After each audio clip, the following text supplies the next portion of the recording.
Detective Carnby, where did you go? I was just talking to Dr. Gray. You disappeared. No, it's not what you think.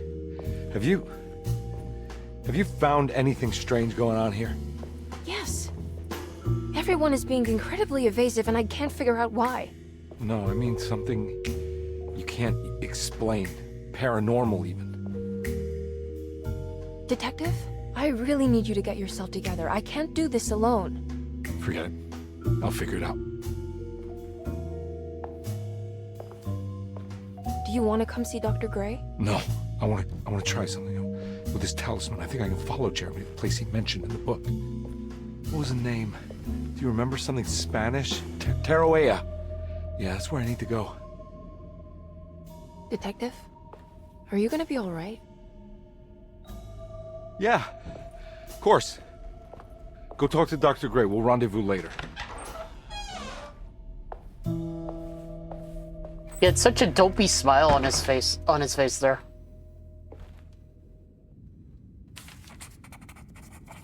This talisman brought me back from the French Quarter in the blink of an eye. If Jeremy can travel so easily, then he could be hiding anywhere, even Tarawea. If he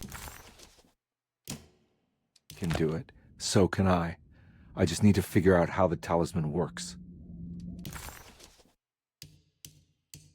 While Detective Carnby was grateful to be back at Derceto, he was eager to test his hypothesis.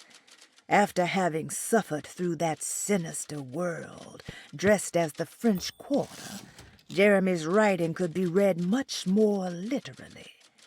What if Jeremy used his talisman to actually visit those places he mentioned in the book? Carnby felt certain that this was the answer. He wouldn't find Jeremy hiding inside Derceto. He would be in one of those other worlds. And to follow in his steps, Carnby would have to investigate the old clock and the boiler and find out what part they played.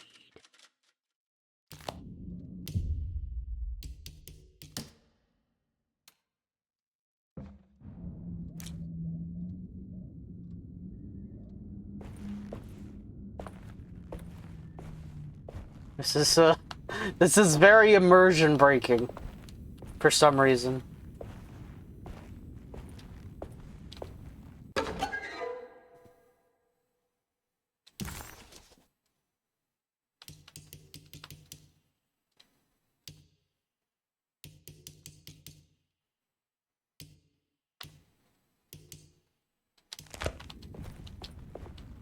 Lagniaps are non-essential items that you can find throughout the game. Completing sets will uncover forbidden knowledge and sometimes even more. Lagniaps carry over from game to game. Some sets can't even be completed without playing both of Carnby's and Emily's campaign.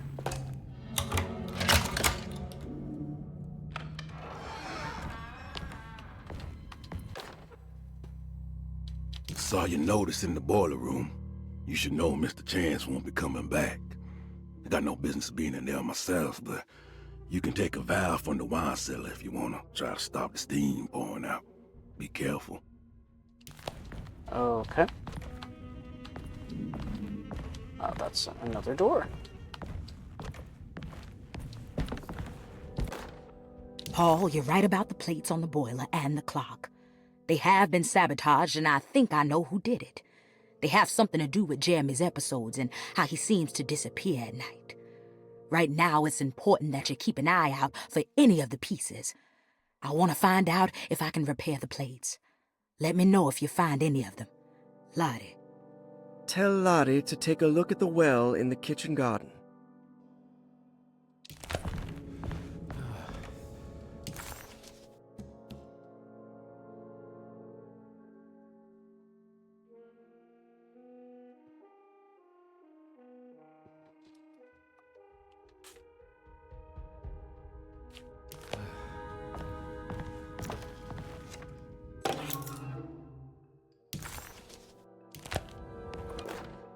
Dr. Elmore Lee Gray is Derceto's chief doctor.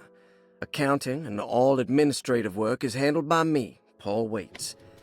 Magdalena Thompson, or Mags, is responsible for the household. Jean-Baptiste and Charlotte Tabois are responsible for keeping the guests' medical regimens in check. Finally, Jack Chance is our gardener, who can occasionally be seen in the conservatory, but is for the most part busy outside. There are currently 6 guests at Derceto. Malcolm McCarthy and Ruth Tallant reside on the first floor. Jeremy Hartwood, Elisabetta Perosi, Grace Saunders, and of course Cassandra Beauregard live on the second floor. You know, I feel like the little girl is actually from Alone in the Dark 2 or something. I feel like I heard somewhere.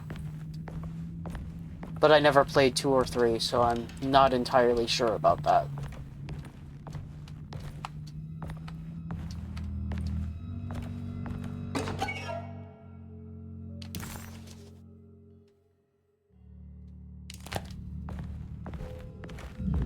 There's no way I can get into this thing. Better leave it alone.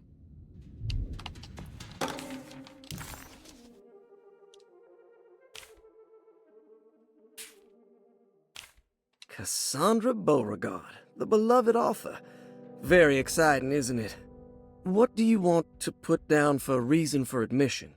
What her agent told us. Cassandra suffers from writer's block and needs to finish her moving picture script before the end of June. Mr. Chardot suggests Cassandra's heavy use of barbiturates is holding her back and risks ruining her career. And how should we summarize her personal history? Let's keep it short. Cassandra Beauregard is a beloved crime author who managed to pull herself out of poverty and into stardom. 5 years ago, she tried killing herself by jumping off a balcony. The incident left her a cripple and now relies heavily on her wheelchair. And for diagnostic impressions? Cassandra suffers chronic back pain following her suicide attempt. She self-administers morphine to keep herself ambulant, but has become addicted and the desired effect is now lost. The drug abuse clouds her mind, and she is unable to focus on real life. To save herself from this insight, she instead makes up stories to fill out the gaps in her own thought process, resembling the Korsakoff syndrome. Oh, bravo, Doctor. How will you treat her? First of all, she needs to be weaned from her drug addiction, and hopefully it will resolve her compulsive lying. Then look into permanently numbing her pain in her back through surgery. Finally, deal with her suicidal thoughts. Fantastic. With such a short time before June, I really hope she gets better soon. We will do what we can.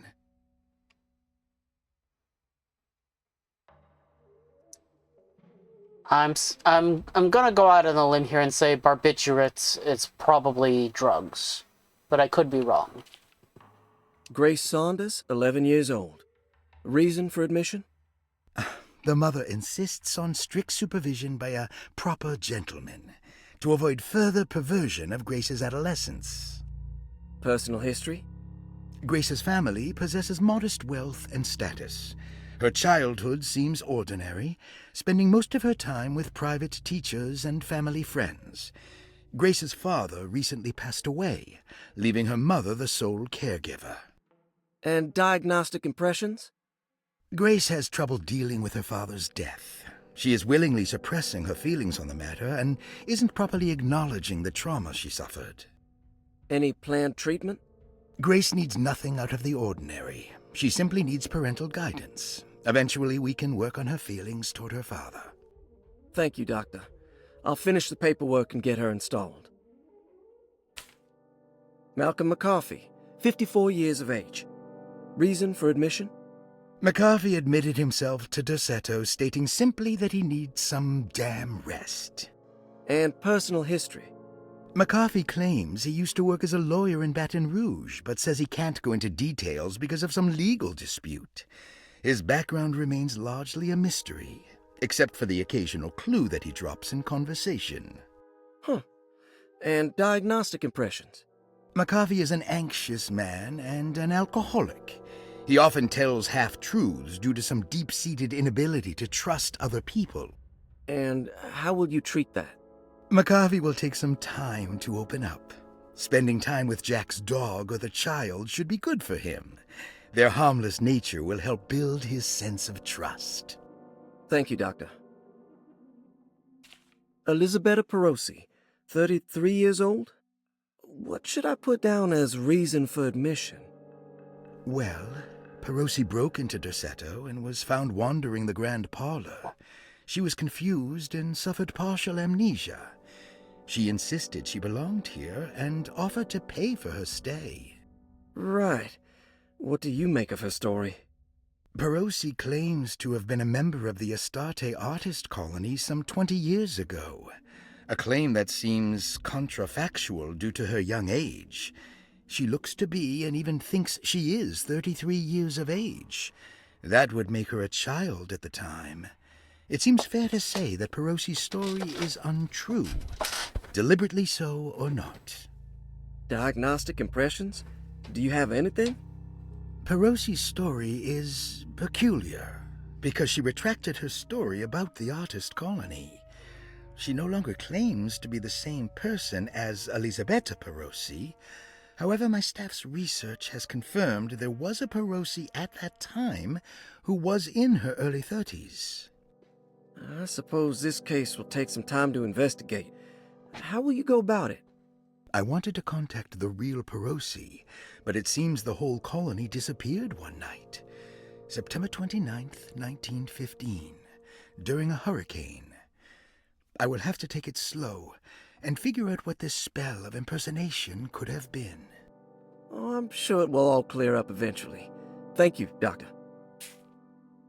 Ruth Talon, 29 years of age. Reason for admission? Ruth's father wishes that his daughter be removed from New Orleans nightlife for the foreseeable future. He fears that her overly free spirit is tarnishing the family's reputation. Sounds simple enough. Personal history? Ruth comes from considerable wealth. Her family owns several hotels and restaurants. Unlike the rest of the family, her sense of adventure has taken her around the world, including France during the Great War as a photojournalist. The last decade, she has provoked many rumors of being a debauched flapper, bordering on nymphomania. Oh my. And diagnostic impressions? Despite her father's frivolous reasons for her to be admitted, Ruth does seem to provide an interesting case.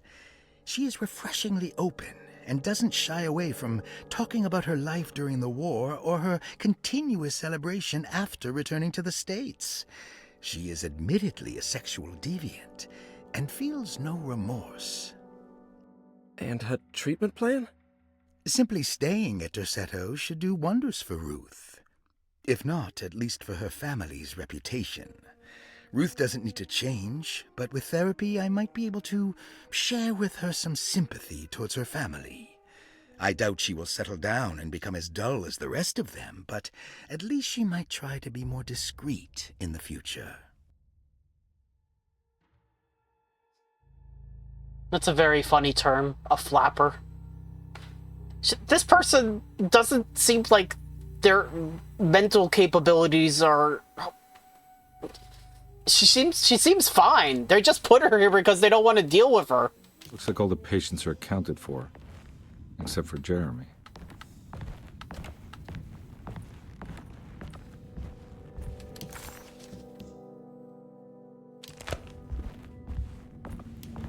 I need the key.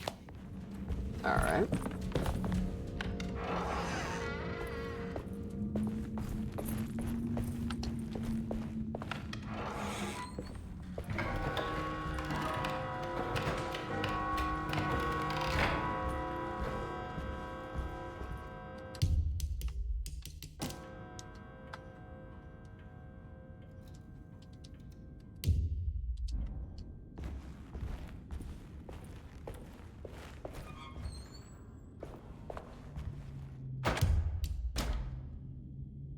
Oh, hell yeah, brother.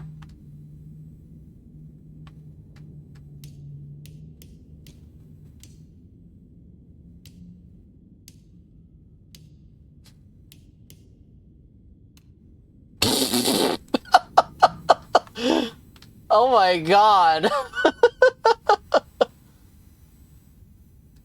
Dude.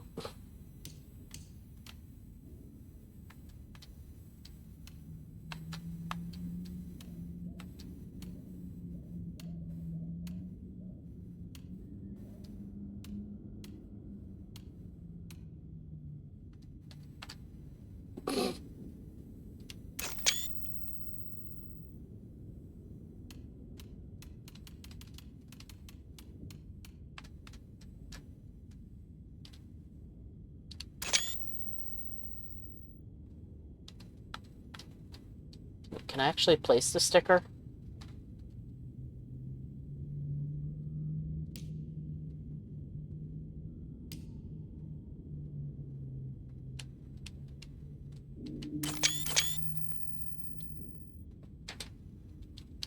Nice.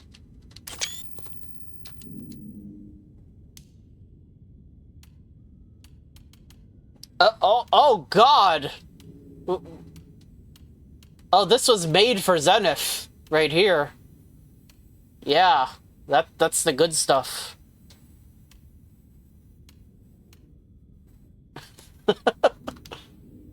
Oh, this is stupid. Woo! Oh, yeah.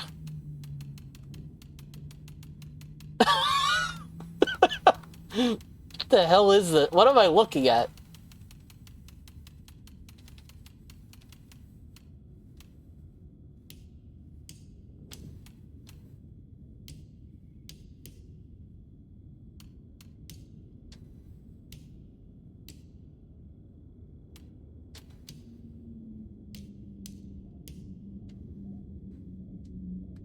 Okay, that's enough of that.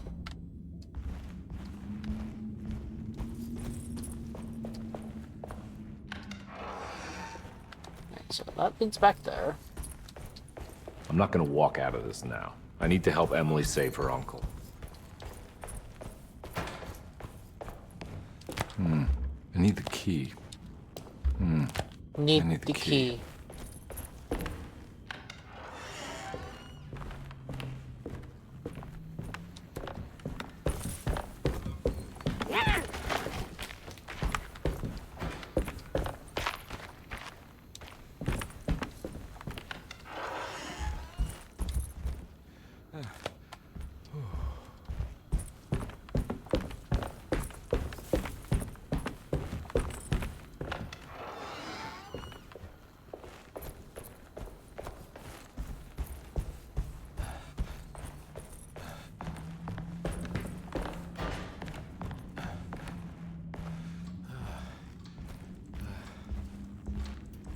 Oh.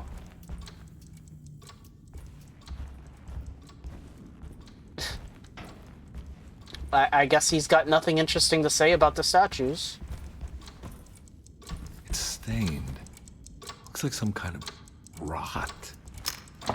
This must be the clock that Jeremy wrote about in the commonplace book. Huh. Looks like the plate that held the talisman in the seance room. But it's broken and missing some pieces.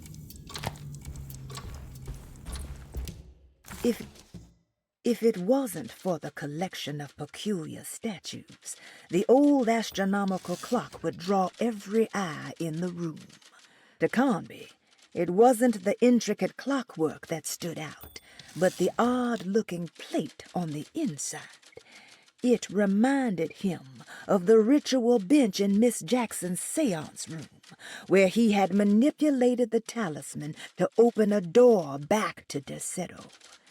He wanted to try to replicate the procedure, but found that the inner part of the plate was broken.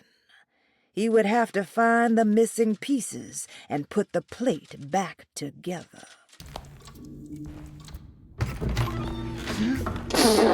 Sorry, Detective. Didn't mean to obstruct justice or anything. That's fine. You know, I'm kind of busy with my own case of a missing person. I was wondering if you've seen Grace, girl about yay high? I can't say that I have. Why are you asking? Well, I'm looking for her. Is she in trouble? No. She's just hiding somewhere. But we can't have a rascal like that running around unchecked at a time like this, you understand? Well, I haven't seen her. Well, let me know if you find her. I'll be around. I'll keep an eye out for your man, Jeremy. You scratch my back, detective, and I'll scratch yours. This is so immersion breaking. I like how the pocket light on him is still... Oh, and his gun, too. It's all normal. Everything else about him is just original Alone in the Dark.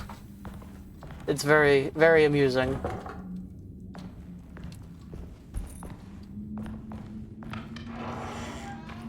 Looks like everything's back to normal here.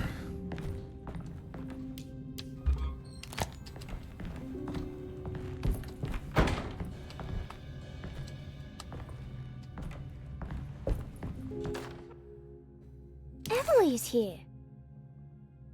Emily's here. Yeah. Yes, she is. Thank you for that. Oh, man! It even reflects my costume! Amazing! Look at the technology.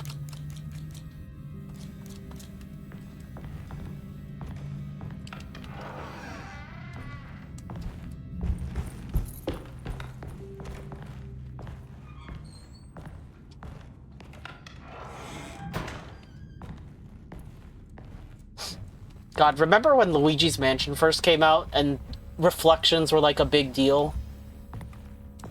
It was like right around that era where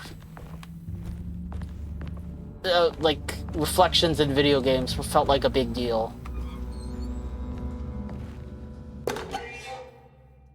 A fountain pen.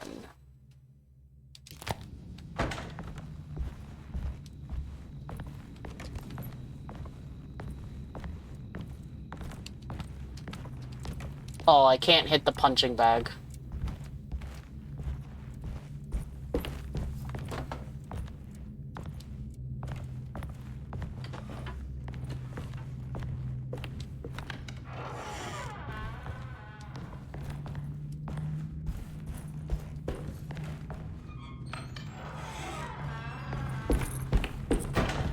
Wait, where was the mirror again? Oh, there it was.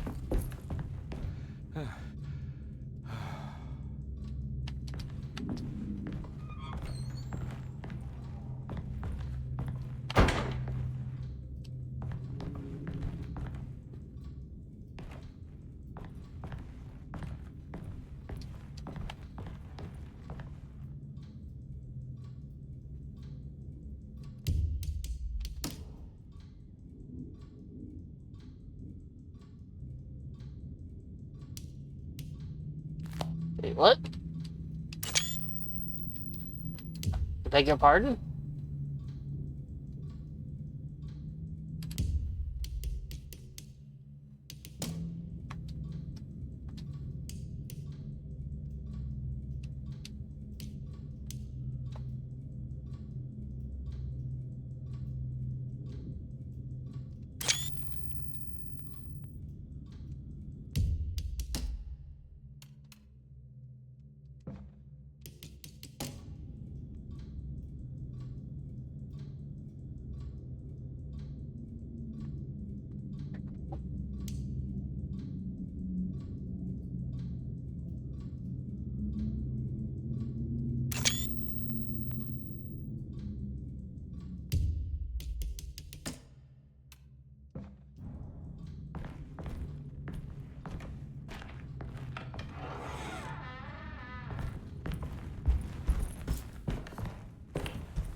McCarthy reminded Detective Carnby of an old barfly he used to know. He detested him. There was no getting around it. McCarthy was going to have a hard time getting on his good side.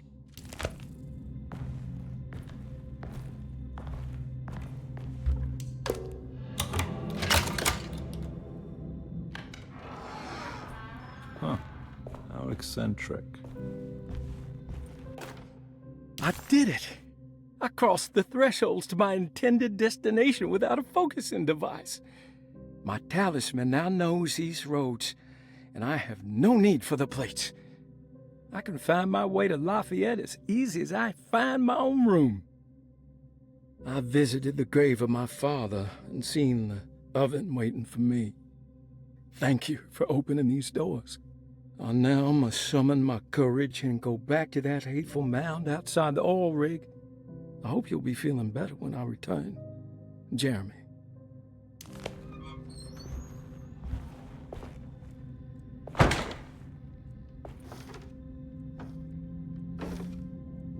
These paintings got some grim-looking rot on them.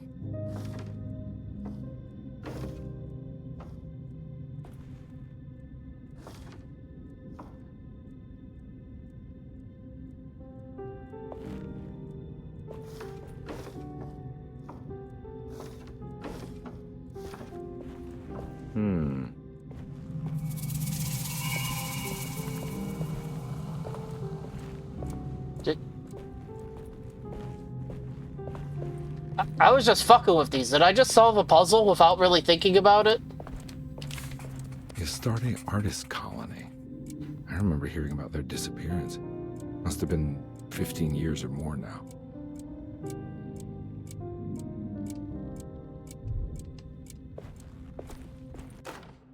Will I need to remember how to get them out again? They are locked up for good reason. I am sure she is still able to whisper the answer in the ears of the wrong people. But not for long. I will see her burned soon enough.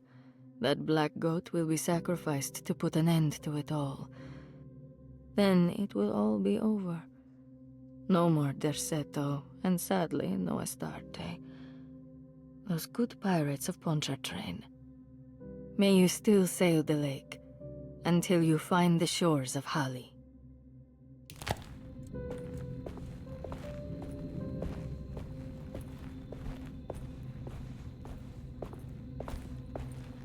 What are these symbols? Looks like alchemy, or star constellations.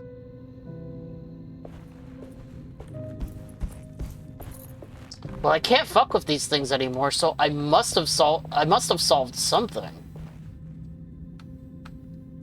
I was just linking, like, the branches together.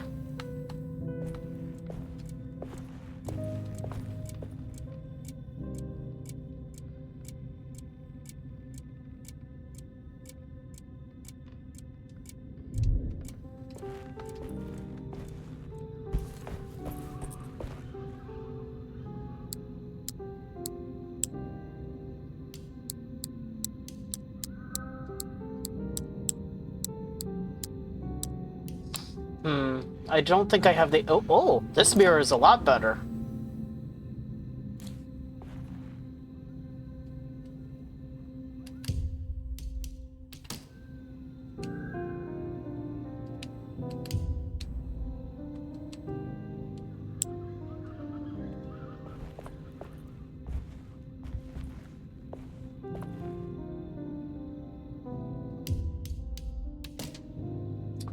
Okay, so photo mode seems a bit bugged. Okay, yeah, it's definitely bugged.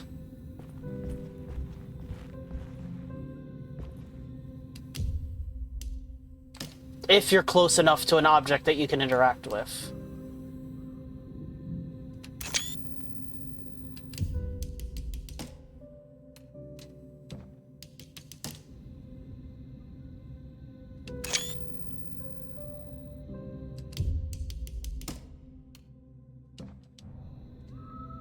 Alright, so I don't think I have the means to answer this right now.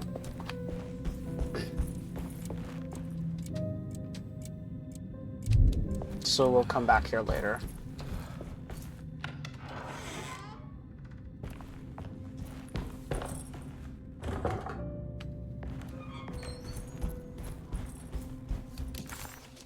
The simple astrology cipher was a favorite among the artists who lived in the house 20 years ago. They easily turned into numbers when needed, but also acted as signatures for the members, as there were only 12 of them. Astrology cipher. Wait.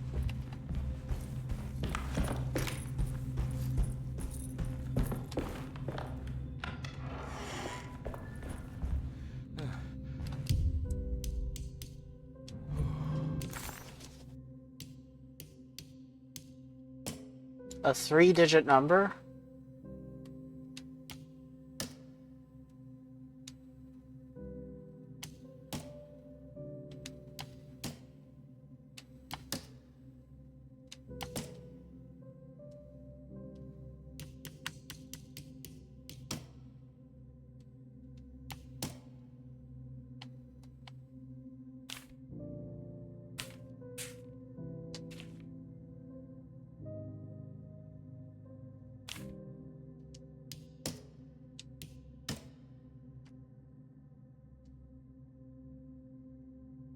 Oh, hold on.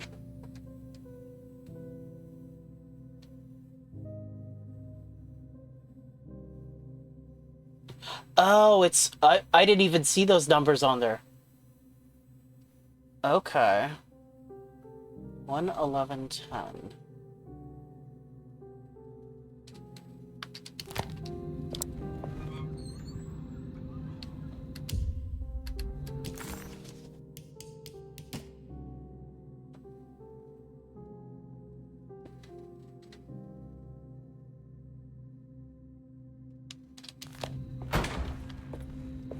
Right, so... 1 is Aquarius.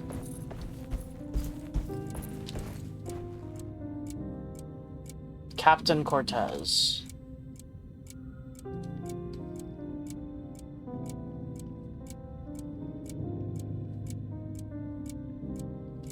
But how does this help me?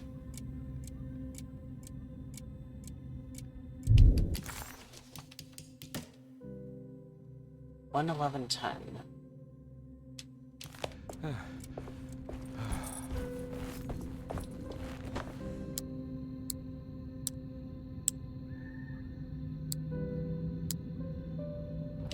None of these symbols are... Okay, no, that's a lie. There's some of the symbols on here. So, do we have squiggly lines? To represent Aquarius?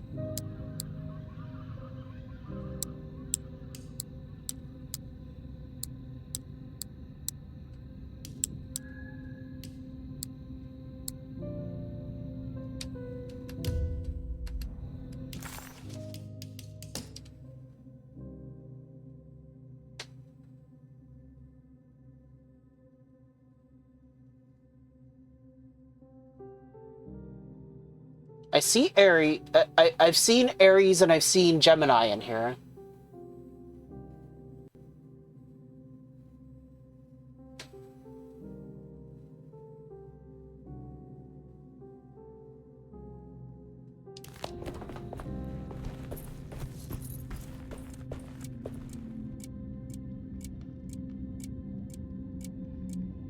And then 11 and 10 aren't even on here. I feel like I can't solve this right now. Or, wait, William Argus, Franklin Mosick.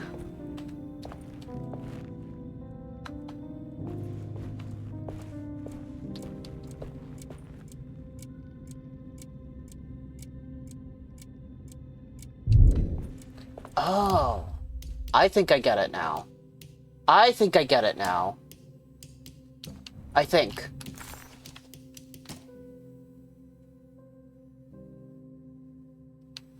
Okay, I think I get it.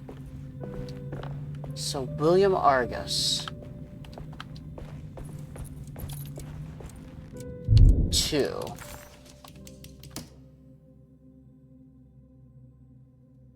So we need to do Pisces.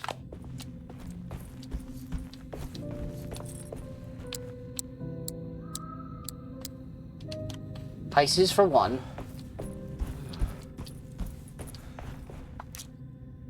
Franklin Mozig. 9.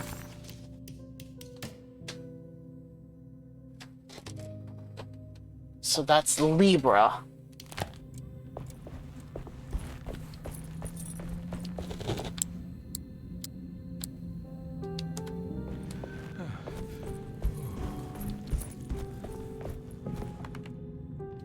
Nora Keith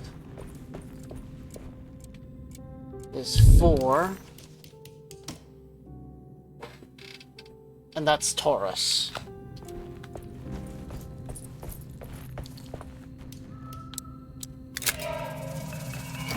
Okay. Once it mentioned a cipher, I was like, okay. Okay, that was a pretty cool puzzle. Okay, can I get a better picture now that the interactable thing is gone?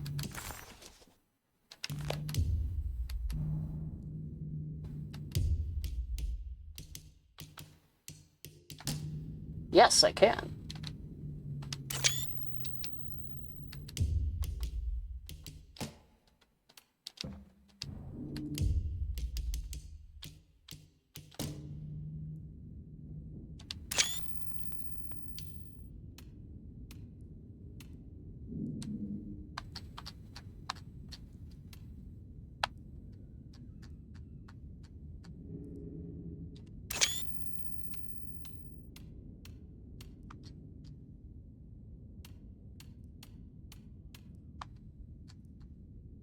Oh, perfect.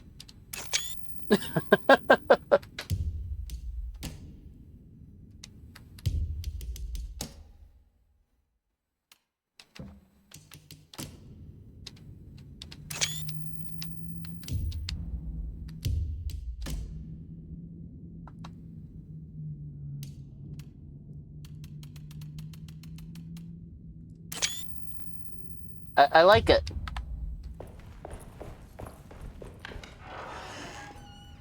Huh? Oh.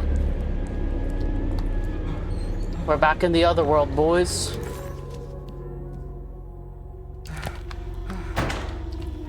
God. Ew.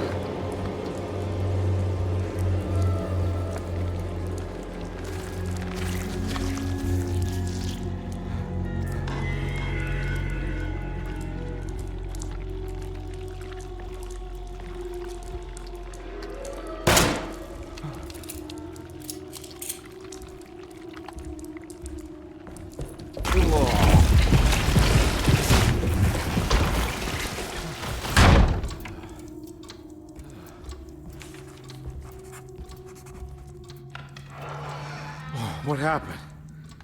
Everything's normal again? Right.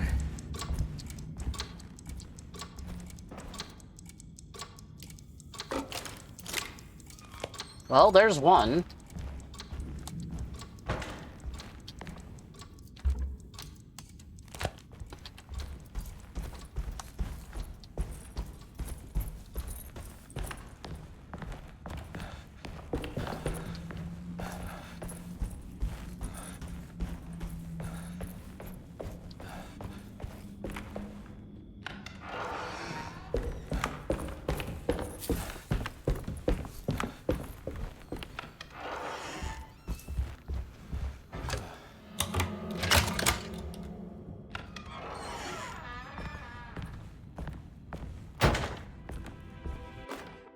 Lost Plantations of Louisiana, Thierry Briclot, 1917. Derceto was a small plantation on the eastern shore of Lake Pontchartrain.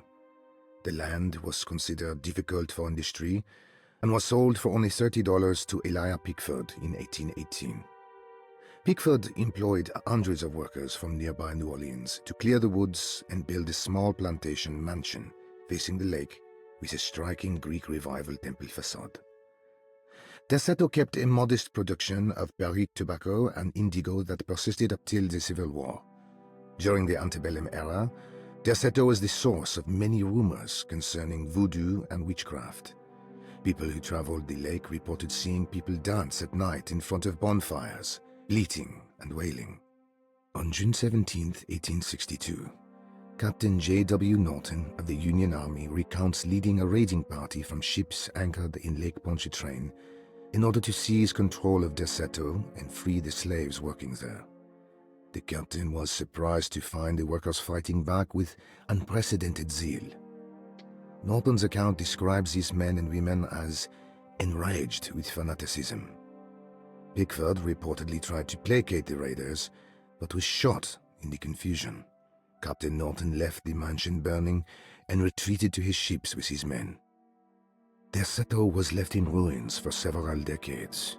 The ownership of the land was long disputed and returned to the Ledoux family in 1901.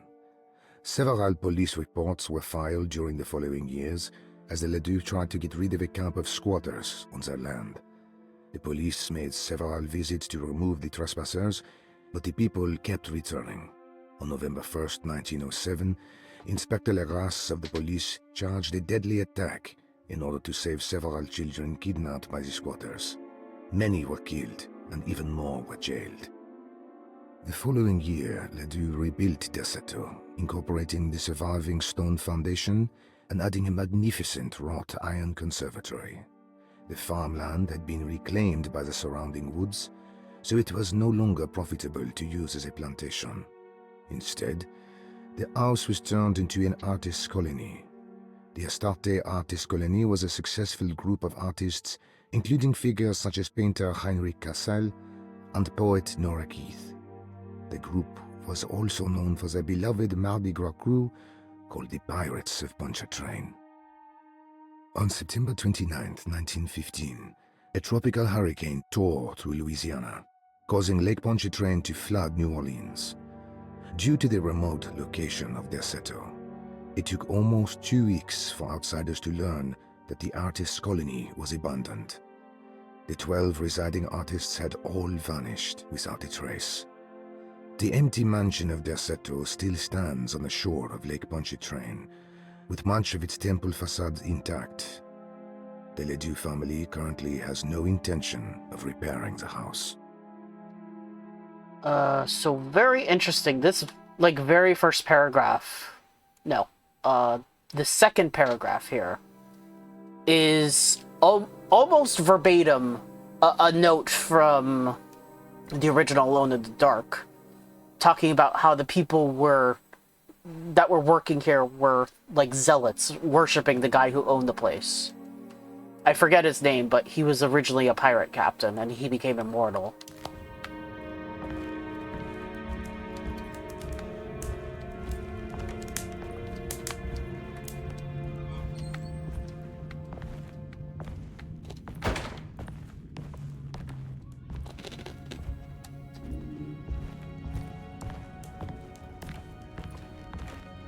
I'm really glad I played the original before coming to this, because there's things that I would not have gotten with some of these notes. Detective Carnby had a hard time understanding what had happened. It did feel similar to when he was pulled into the French Quarter, but with less power and purpose. Did he cause this, or was it something else?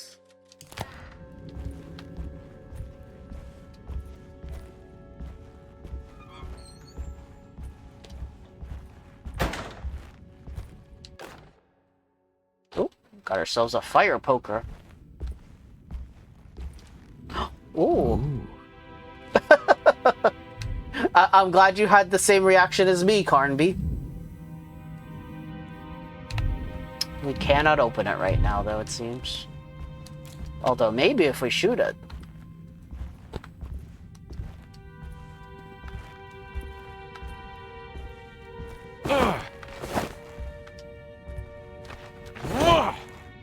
God, it's like Silent Hill combat.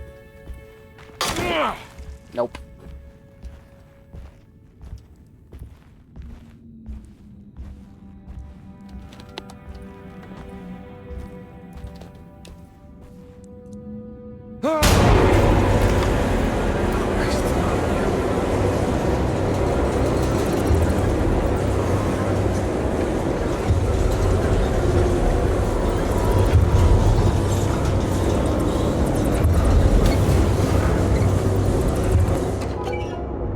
there we go. Bolt cutters. Knew it.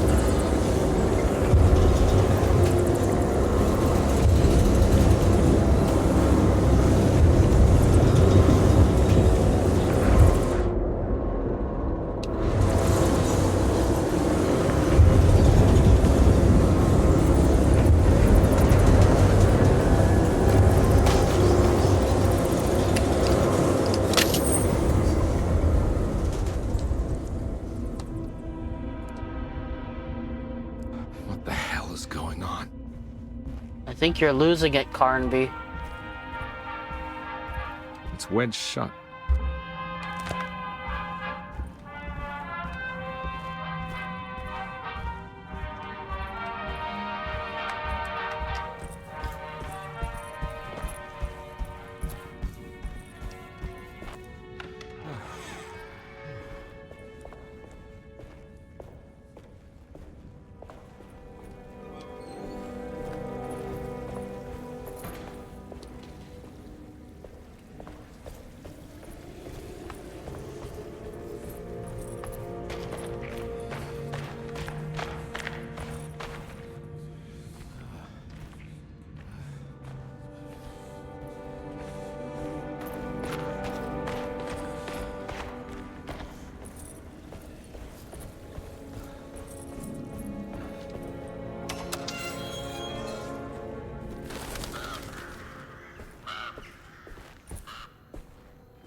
Hey, shortcut.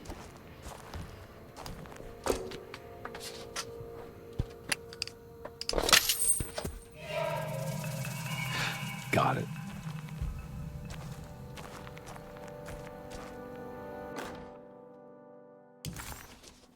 Nice.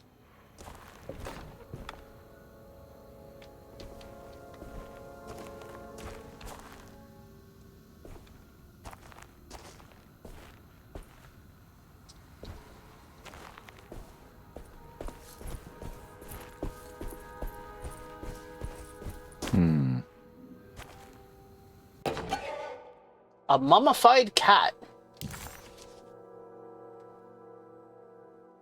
Just what This can't be real. Just what I always wanted.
I think I've seen this somewhere.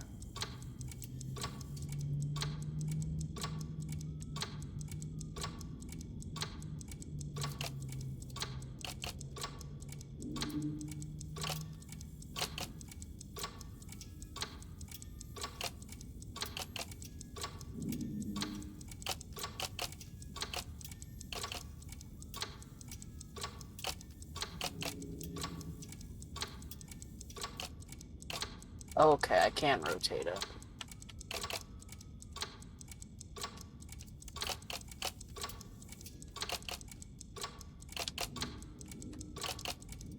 There was something in the commonplace book about this.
There we go.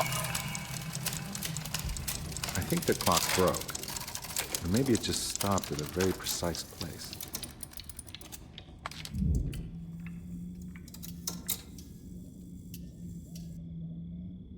Three, 6, 364.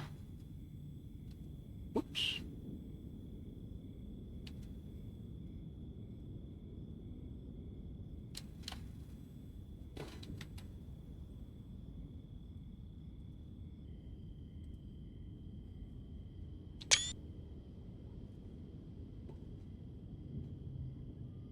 Three, 4, 6, maybe? It could be 3, 4, 6. Huh.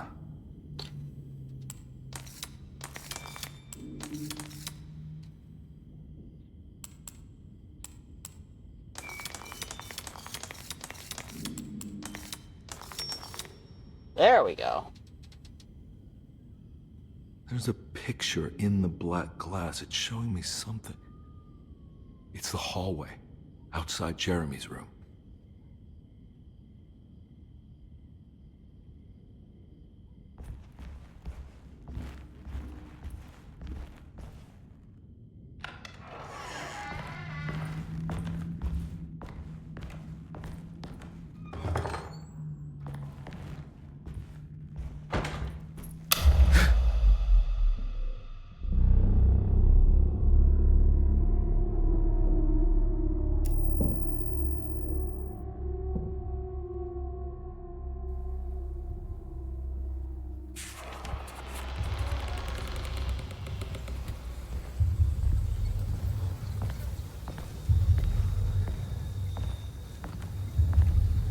Oh boy, Carnby, what have we gotten ourselves into here?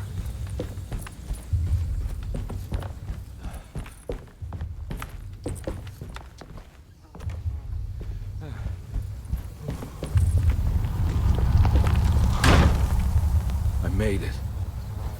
I entered another one of Jeremy's memories. As his pride faded, Detective Carnby was left with a feeling of unease. He had successfully managed to enter a whole new world. How could this be? And why did he accept this so readily? One thing was clear. There were no answers to be found by standing around questioning reality.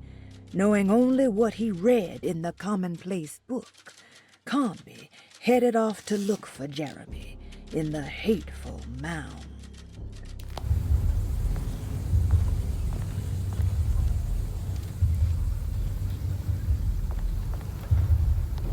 It doesn't seem like this mirror is properly reflecting.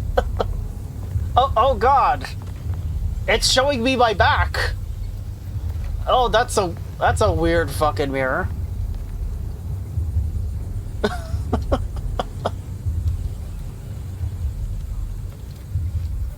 Wow. I wonder if that's intentional or not. The Hateful Mound.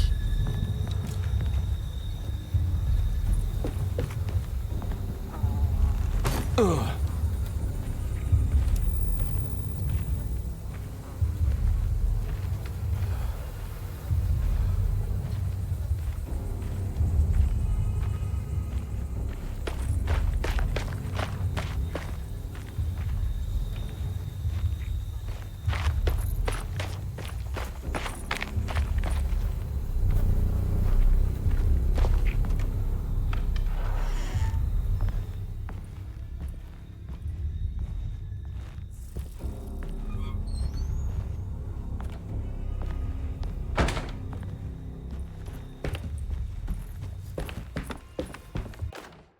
May 1923, Monday. All okay, ready for delivery. Maintenance. Oil pump must be serviced. Any tampering causes large spills unless properly forestalled. Tuesday. Shipment delayed but delivered. Maintenance. Service bridge close to broken. Wednesday. Prospectors reluctantly agreed to show the burial mound to Mr. Hartwood, a painter, who read about our finds in the papers. He means to return tomorrow and try to find a way inside. Thursday. Mr. Hartwood's efforts delayed. The workers seemed nervous about his presence. Hartwood promised not to return to the compound. Instead, he has taken up an offer by L'Officier, the riverboat captain, who means to pilot him to the site tomorrow morning. Hopefully that's the end. Work can resume. Maintenance. Bridge from the oil tower to the bayou has collapsed. Sabotage suspected. This is the devil that guides us now. Yuri? Sounded like Yuri there at the end. I need the key.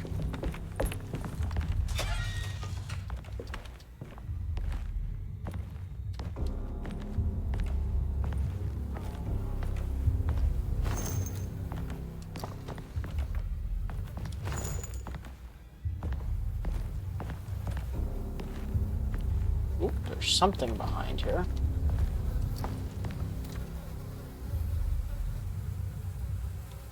Never mind.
Locked.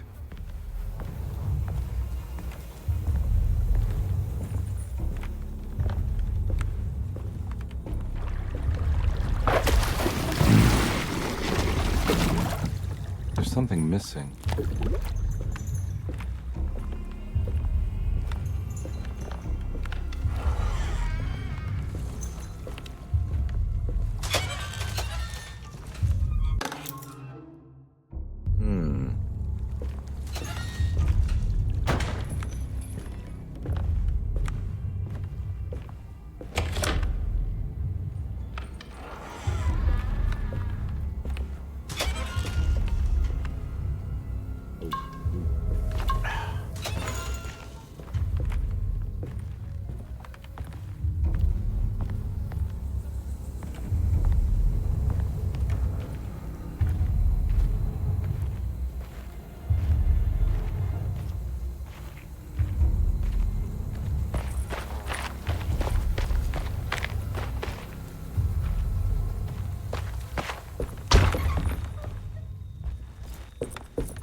Yep.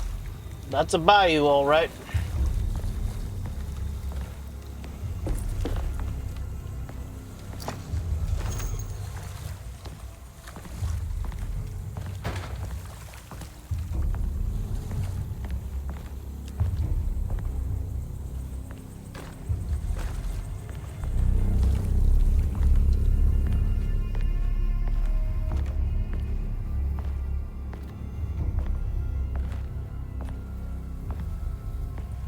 Alright, Dan, alright. I know as soon as I pick that up, the spookums are gonna show up. Got it.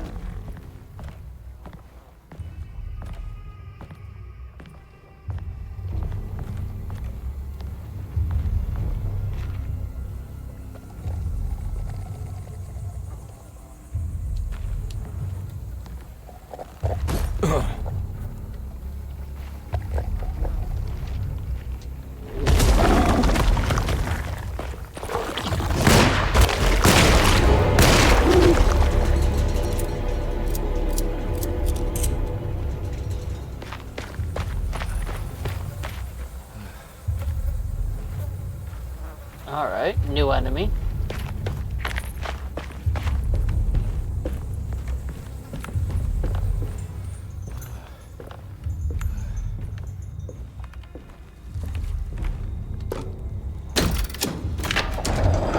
It worked.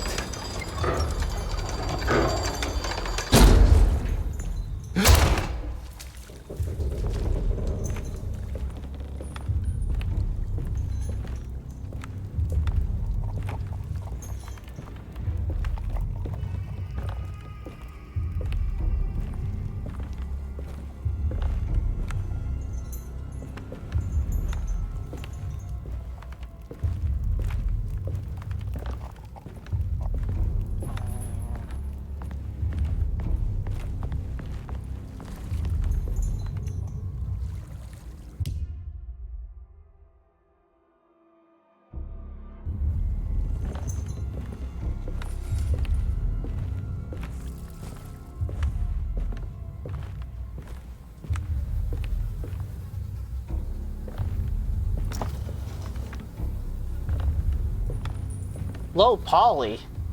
What are you talking about? Look how high quality this is. It's beautiful.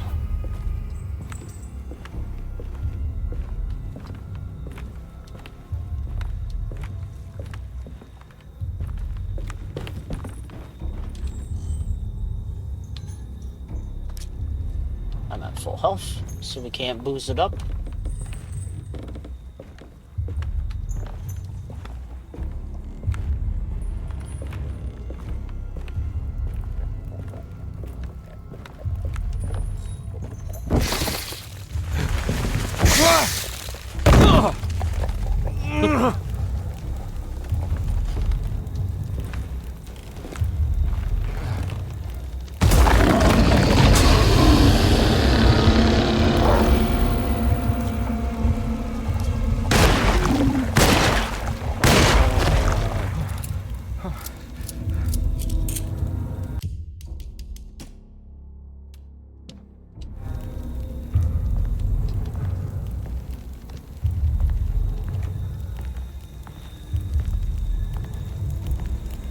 Really wants me to try to melee these things, which I'm not sure if is a good idea or not.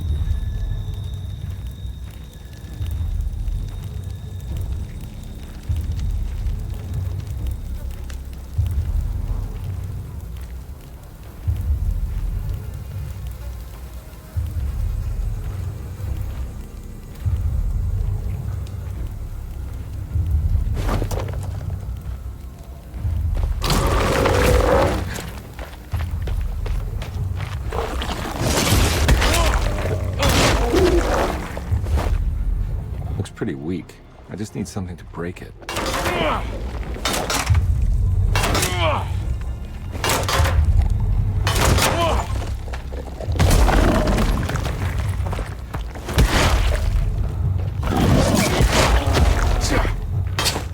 My god. The melee combat is so jank.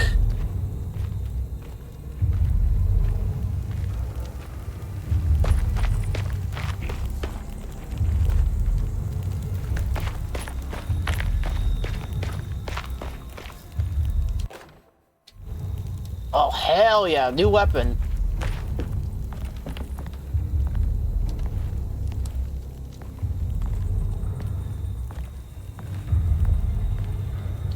Yeah, I could see like a breaking symbol on it, so I figured time for a new weapon.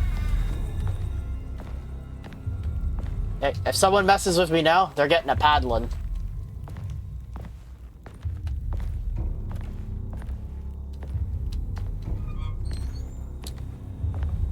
I don't think it's hitting the barricade eraser. I don't think that reduces the durability. I think that was just from hitting the enemy. Shovel.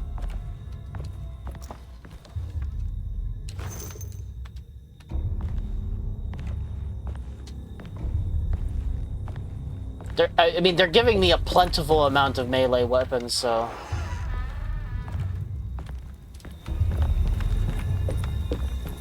They probably want me to experiment.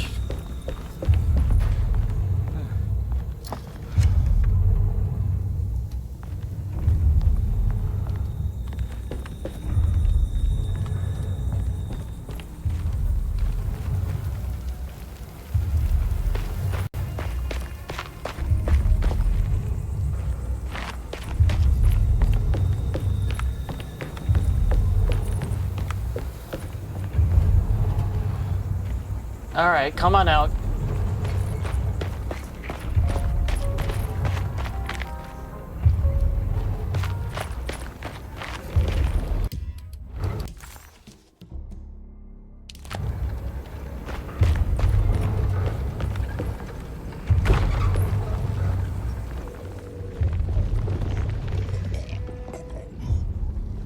Oh dear.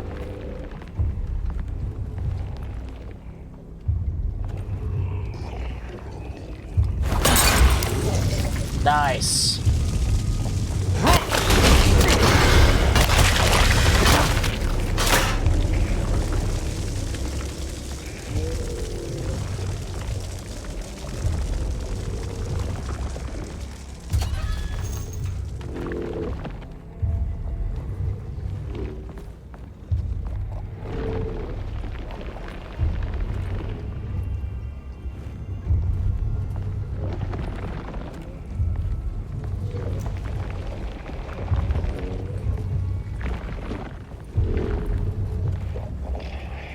Anything else in here? Doesn't seem like it.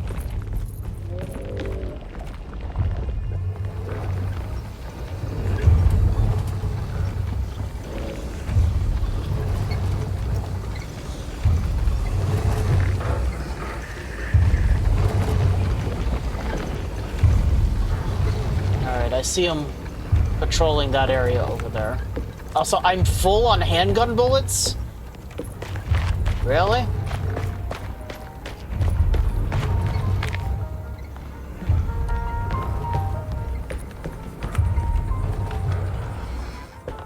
Huh.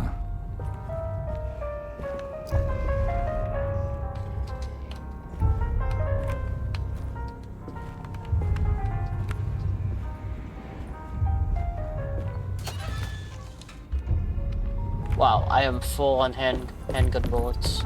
Crazy.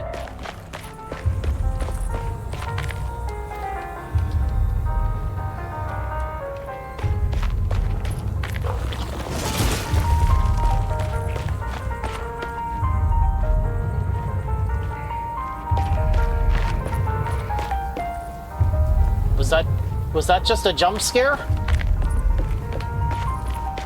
I'm guessing that was just a jump scare.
Well, we could go grab another melee weapon from over here.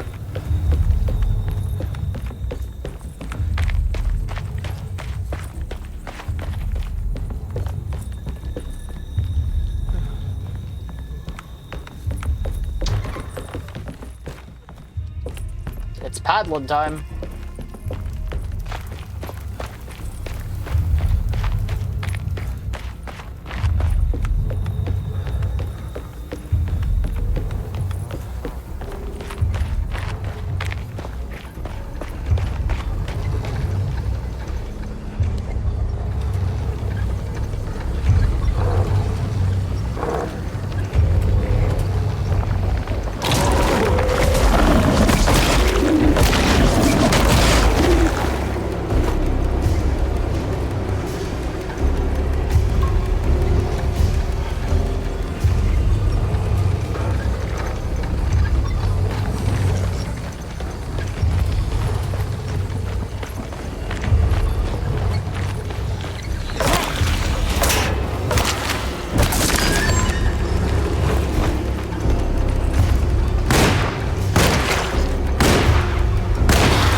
Be a way to get to the other side.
You seem very nonchalant about all this fire.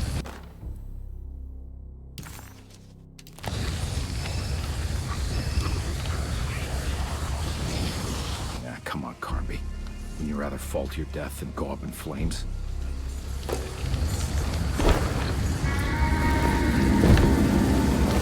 Whee! Nope, not the hat. Well, that was fun.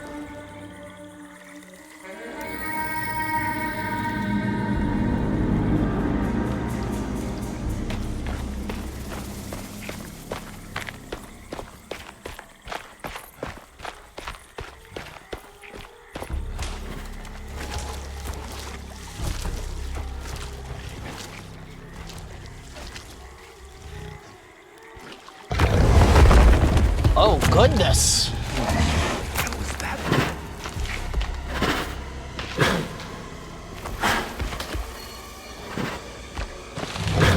That's a big boy.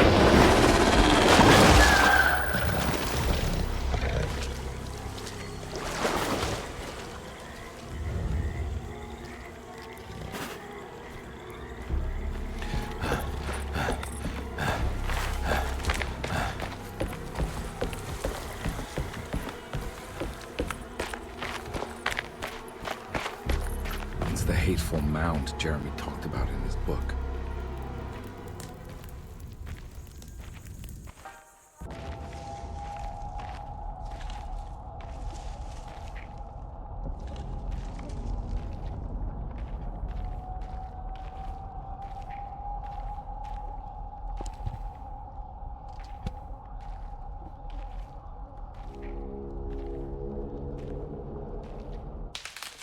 Don't come any closer. I'm armed. Get that thing out of my face. Who are you? What are you doing here? I'm just a detective trying to find something called Tarawea. You after Jeremy too? Why?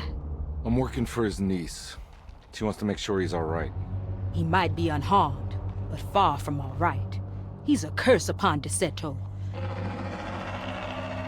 Here we go again. Quiet. Oh, great. Oh, this thing does look cool. Uh-oh.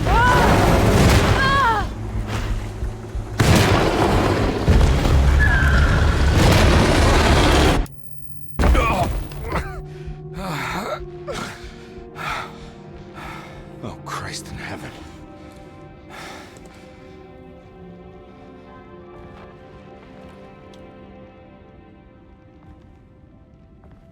Oh, you're teasing me with the gun case game. It's right there, but I don't have a way to unlock it. It was a bust. The oil rig and the hateful mound led him nowhere closer to finding Jeremy. Carnby was sure he had struck gold when he found Jeremy's bag, but it was just a trap set by Lottie, another of Derceto's orderlies. Things got out of hand real quick, but somehow Carnby managed to find his way back to Derceto none the wiser. At least it was one item off his list. Now he had to figure out what to do with the boiler. Ooh. Ooh. It's wedged shut.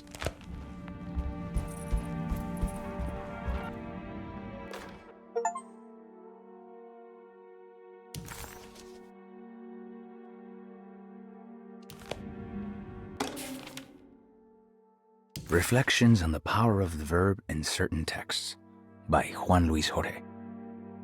To act is in itself divine. Even the slightest movement of our hand is evidence of our soul in motion.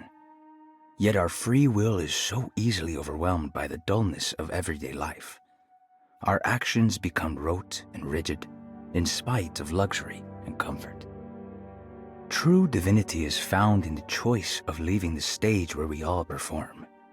People who discover this freedom unexpectedly will be struck by the terror of this revelation and become paralyzed, or worse, turn to suicide. However, if you are able to weather that storm, you will discover that there is a divine path beyond that fear. There is a chance to dismount your destiny and make something new. Something that hasn't been planned for or predestined. There is difficulty in explaining this type of acting, as it transcends our everyday choices. This isn't some banal decision choosing one career over the other, or even who I should marry. Leaving the stage, no matter how, isn't a matter of course correction. It's a rejection of the story that the creator is telling. Looks pretty similar to the symbol. Oh, it says Taurus. But the sitting room key.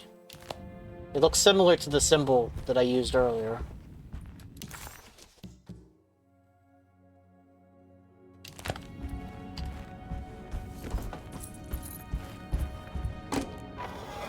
It worked.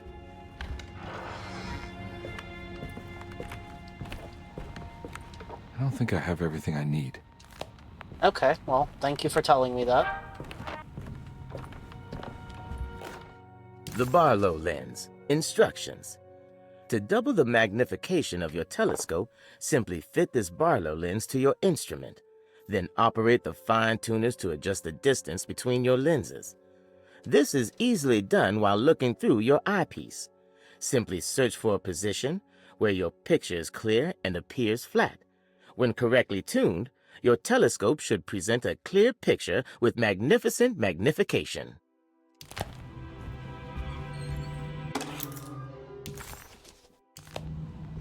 Alright, we're getting somewhere.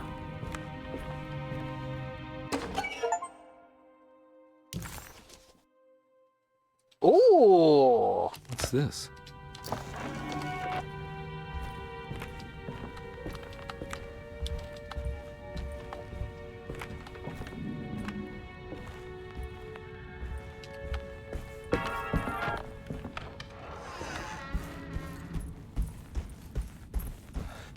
Don't mind if I do. Now we're talking.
Okay, that's enough of that.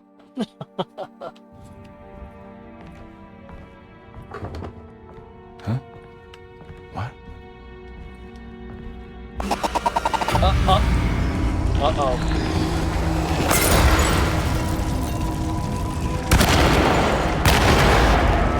Out of bullets.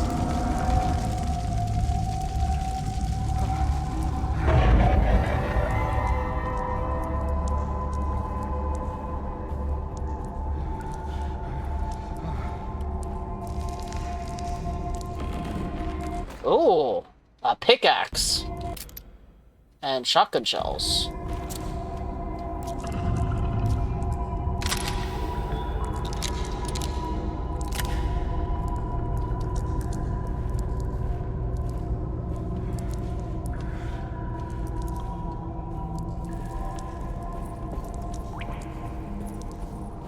Carnby, I think reality is breaking.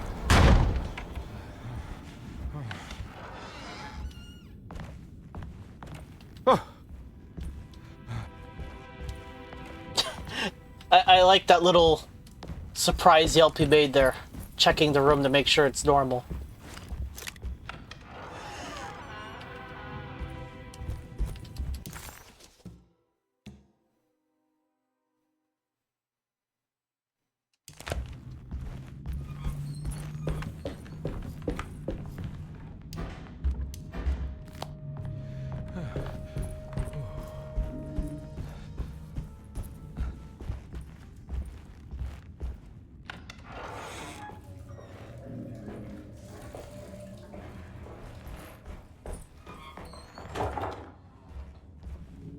Alright, so we could go to the cellar.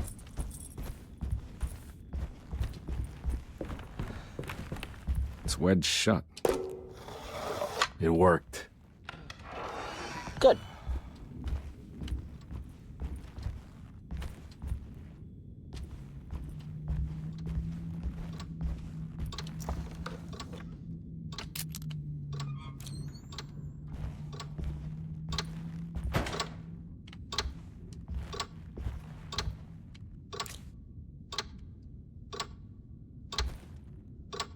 Huh.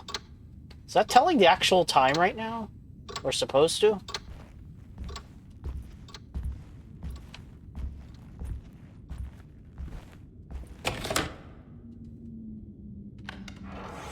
Ah, and then we're back here.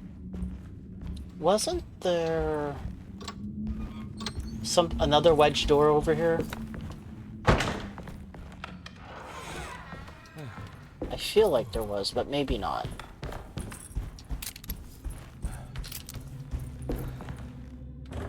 No, that one's just locked from the other side. Interesting how some of these things I opened before are suddenly have items now that they have the shotgun.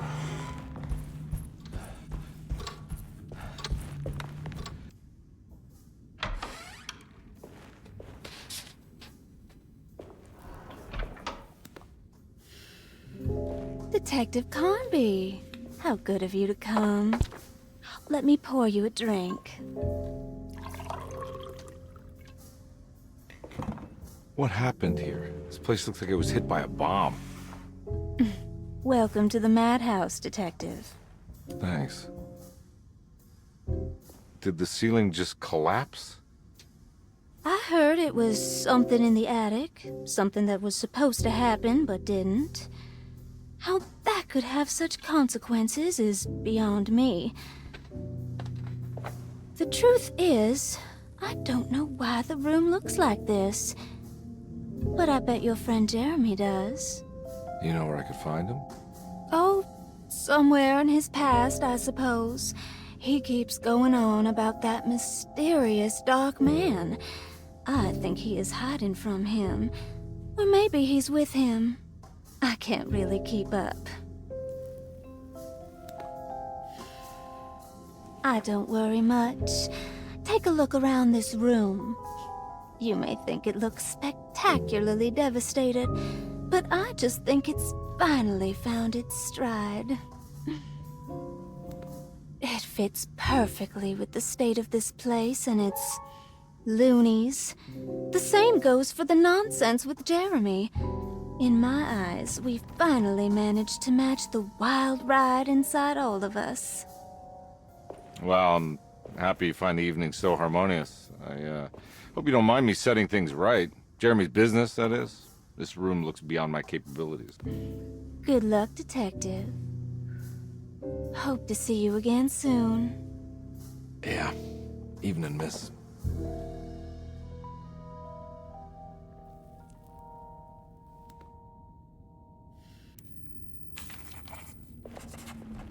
Can I get some more of that whiskey? Go ahead, Detective. I don't think I can stomach any more anyway. Am I bothering you? On the contrary, Detective. I enjoy watching professionals at work. Well, I better get going. Bye now, Detective. Don't take any wooden nickels. Of course. You'll get a splinter.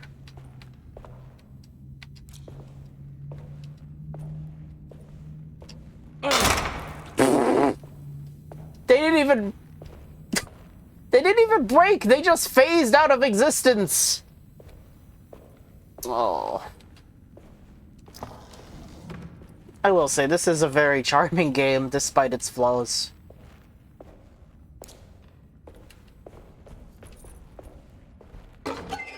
Oh, a beignet. Don't mind if I do?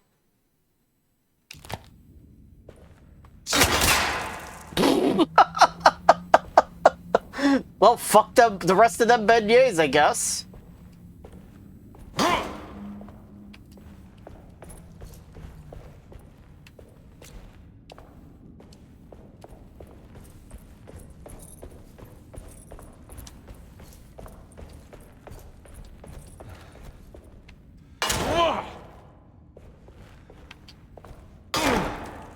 Can't break that. Oh, it actually gave me a drink. That's nice.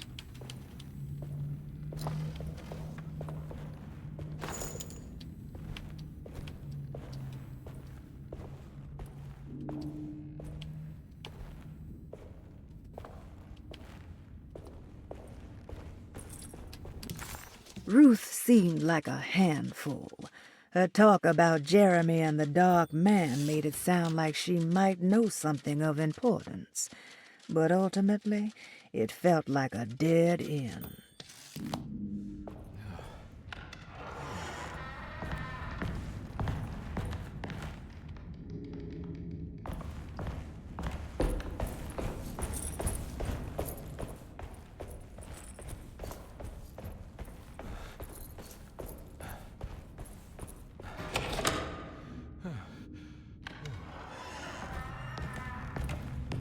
Ah, so that's where that leads.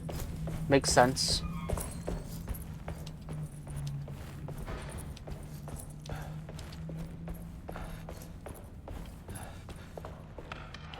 Hold on.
I need the key. Could jump down.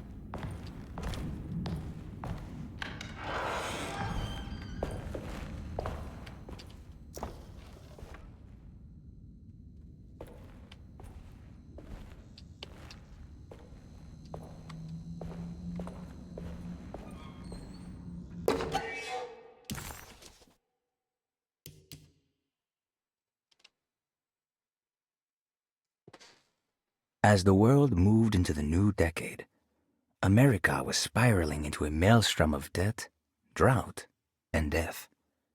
It was called the Great Depression, and ruined many families. It was a fitting name, for poverty also breeds madness through desperation. Jeremy was of course no such victim, for he already witnessed the darkness within. He knew the shadow that stood on his threshold very well. It wasn't new. It was something that had always been with him.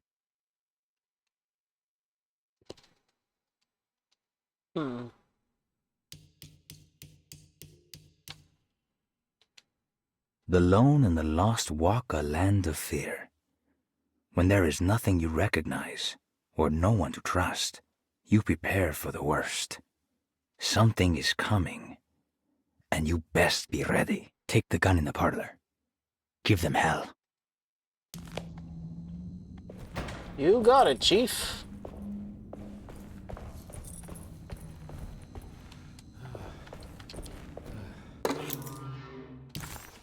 Ooh, the medicine box key.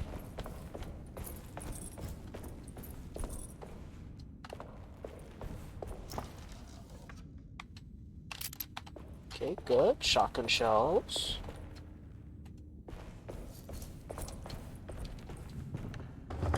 That's locked from the other side.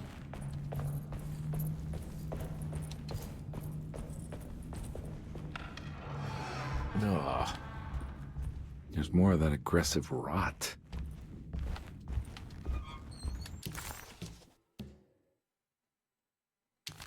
A dining room. Sure hope this isn't Chris's blood.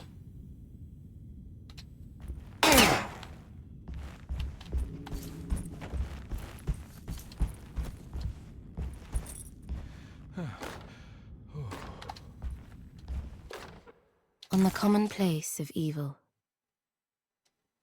there lies virtue and stark irreverence, careless thoughts of luminous indifference. But blame not the beast we once were, which science so often wished to refer. Not the wicked full of sin, it is you who stand and grin. All our good intentions aside, whereupon we build our pride. Sunless solitude, follow not this corrupting light. Prophets of confidence always crashes out of sight. Hear me, for we all bear this mark. Thus we must remain alone in the dark. She said the thing, guys. Title drop.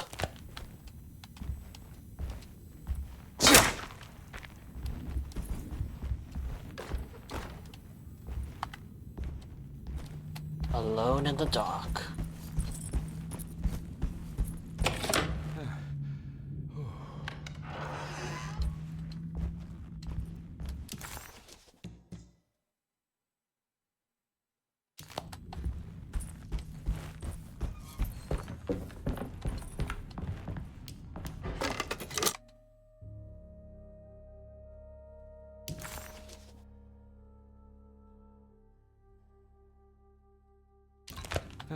Oh, alright. I'll take it.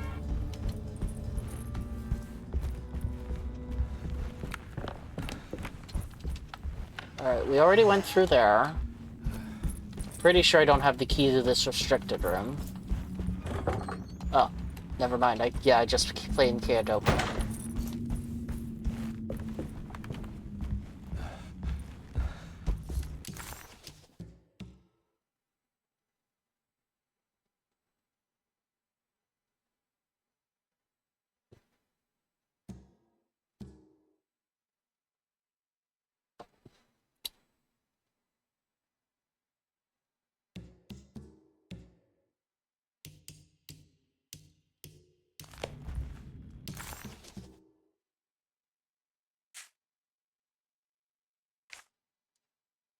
Where is the sitting room, anyway?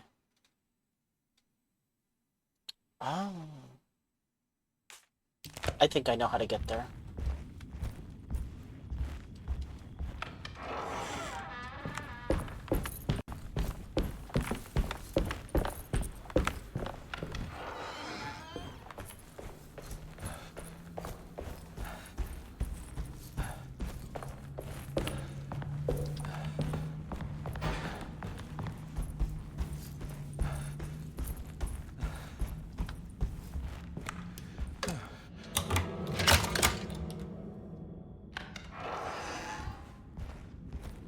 There's something missing.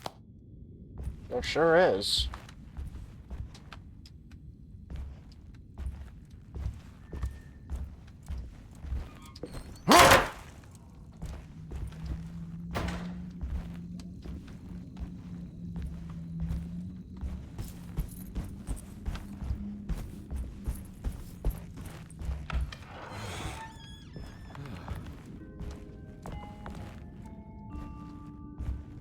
This must be that kid's room.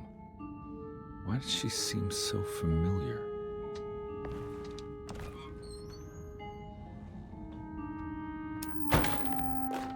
Don't you worry, Grace.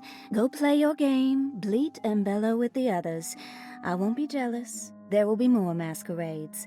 However, I would love it if you would finish my mask for the feast. With love, Ruth.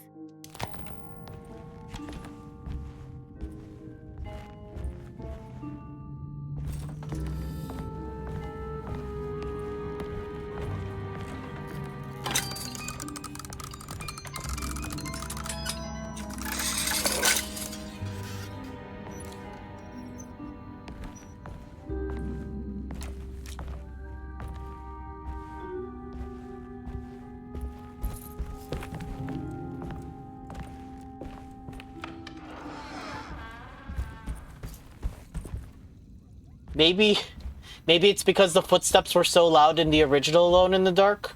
That's my best guess.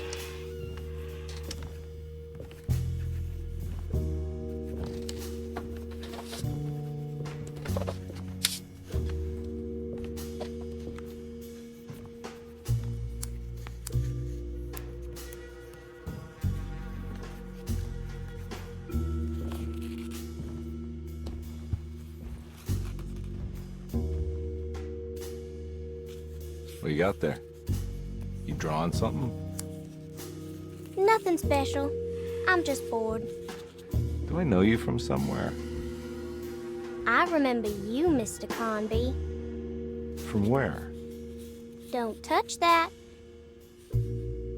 Cassandra wouldn't like it. She wouldn't like it at all. Do you know where she is? I'd rather not talk about it. It makes me upset. Besides, she'll be back after the Feast of St. John. You think? Yup. It's all on the page, Mr. Carnby. And many of them that sleep in the dust of the earth shall awake, some to everlasting life, and some to shame and everlasting contempt. All right. I'm gonna go now, if that's okay. I don't like to stay too long in the same place. Mr. McCoffey might find me. Hey. Is he mean to you? Not everyone needs to be saved, Mr. Carnby. You should know that by now.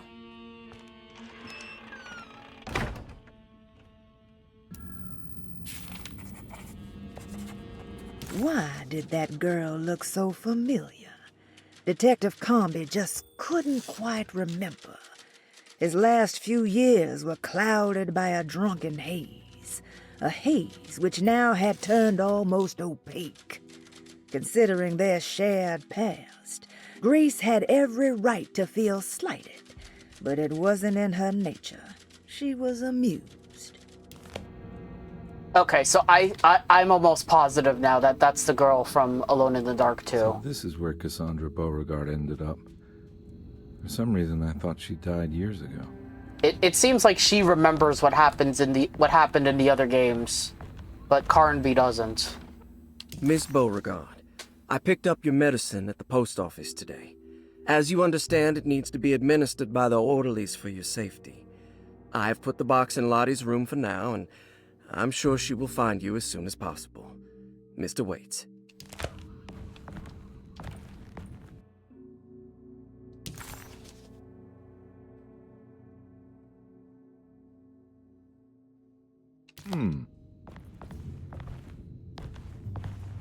It's another one of those strange padlocks. Oh. This reminds me of a puzzle.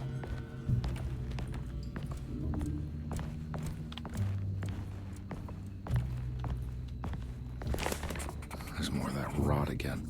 Like it's guiding me to do something. But what?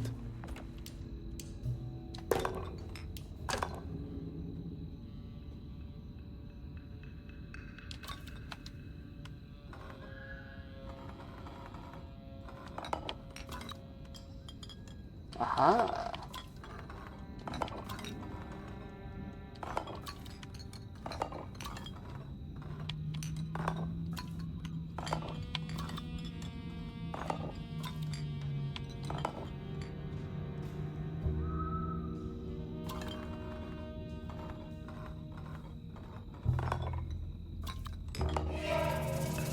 Aha. The rot made the shape of a snake. There must be something important to find here.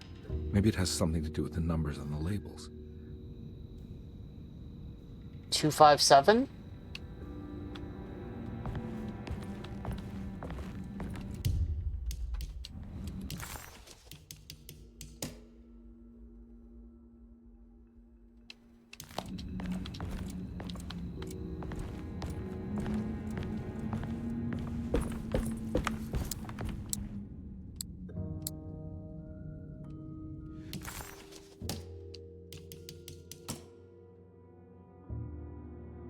And then Gemini.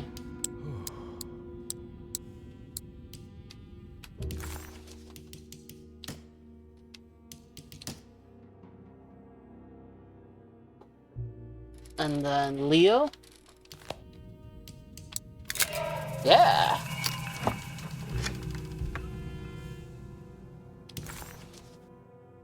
It's another piece of broken plate. Nice.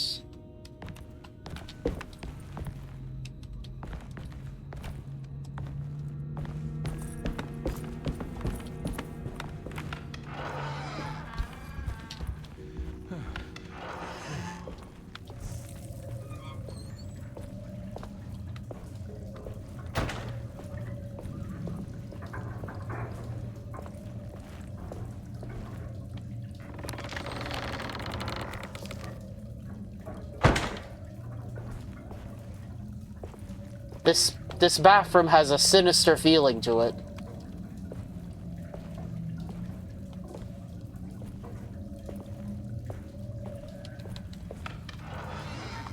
But nothing happened, so.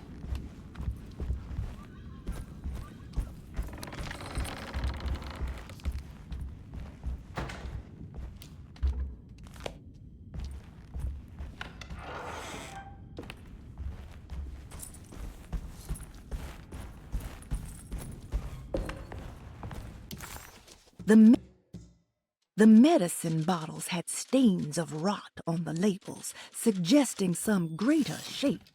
They just needed to be put in the right order.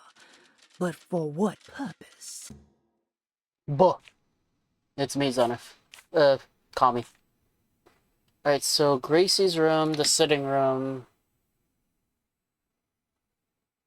Oh, the sitting room is the puzzle that needs the globe piece. Okay. So that's where I just was.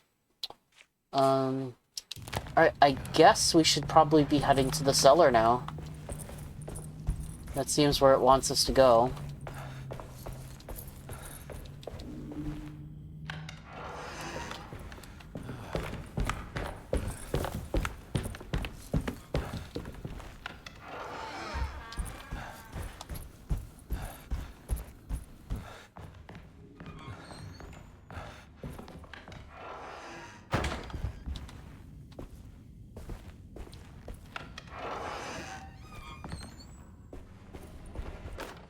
You know, Mr. Waits, I saw a piece of the plate that Liza broke.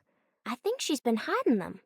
She's not very good at it. She just chucked it into the little room with all the tools behind the boiler. I left it there. I didn't want to embarrass her by picking it up while she was looking. We went upstairs instead and played backgammon. I let her win, because she's so unhappy. The piece looked like the one on display in Cassandra's room. You know about that one already, right? Or is your eyesight really that fuzzy? I hope you don't feel bad about your glasses. You only look stupid when you squint. Maybe if you had more eyes, you would see these things. I wish you had all the eyes you needed. Your best and favorite guest, Grace. Thanks, Grace? I guess?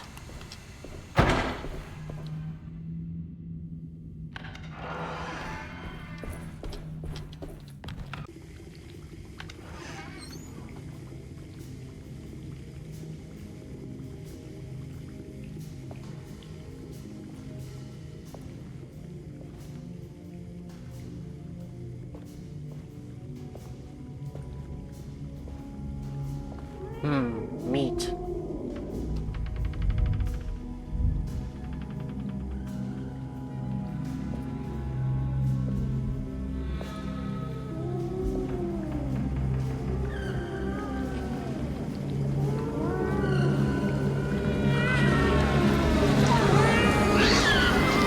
doing in my kitchen? I assure you. No, I'm sorry. Promise you. Mr. Hartwood is I was just nowhere looking near my for- kitchen, and neither should you be.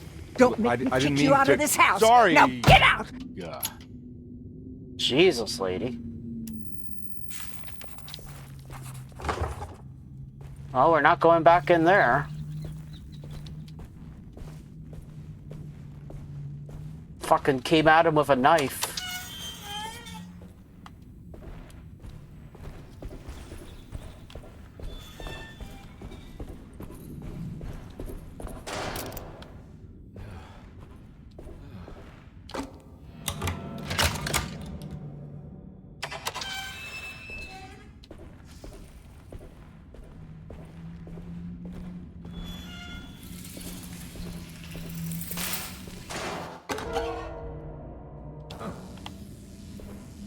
We found a switch. Ah. I see. Oh.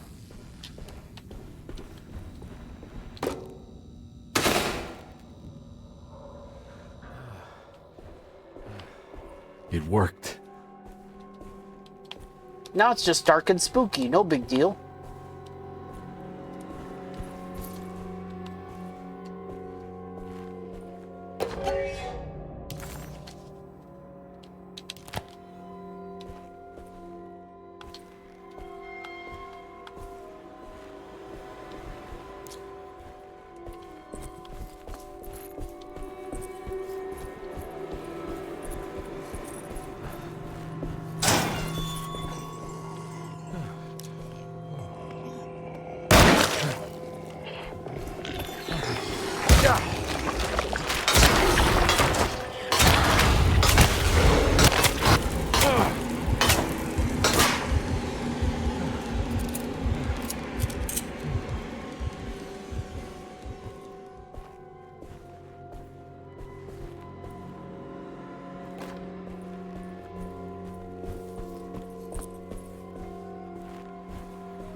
Carnby was in shock, but also a little embarrassed. The housekeeper was furious to find him searching through the kitchen and had run him out of the room. There was something strange going on with her, but it didn't feel connected to the case, so he decided to stay out of her way. That's probably for the best.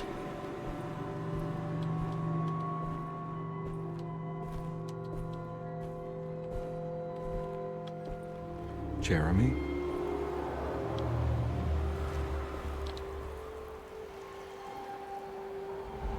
What the hell is going on here? Ugh. I see what's going on here. Where's the body? What body? What are you talking about?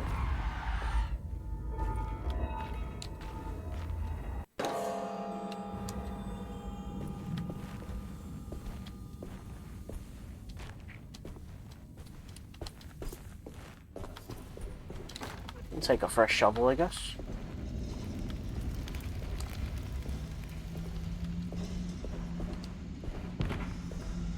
There's something missing. It's another plate for the talisman. Like the other one, it's broken and missing some pieces. Ooh, this is a much bigger puzzle to solve.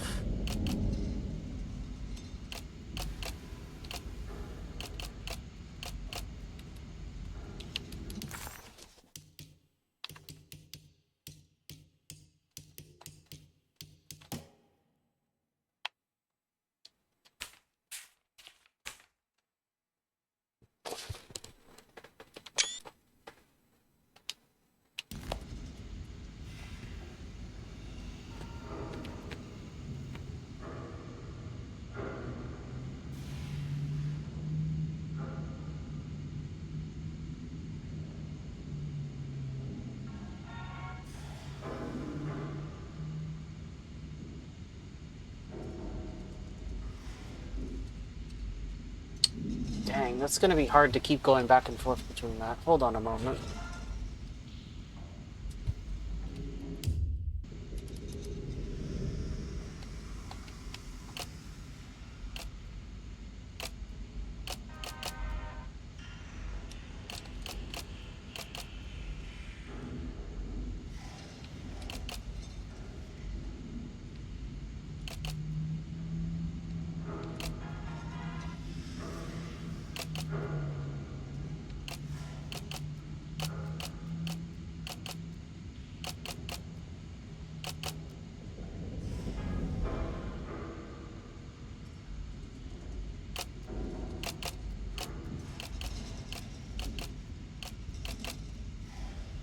God, why does this picture have to be so small?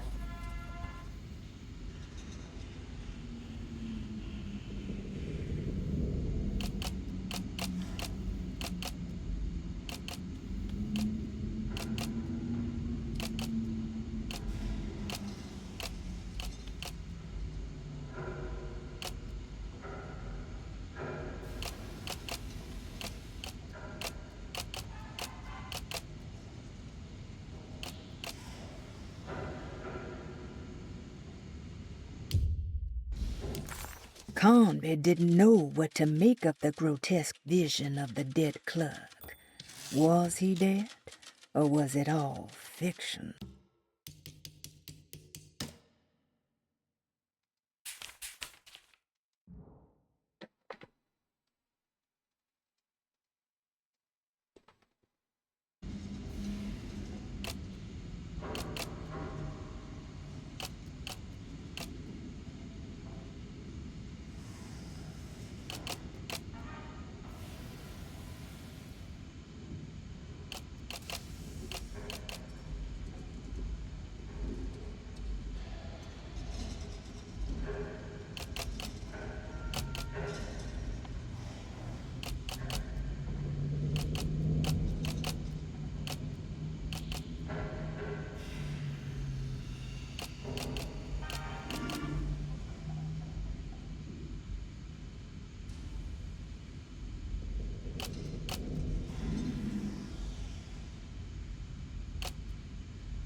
Oh, there we go, got it.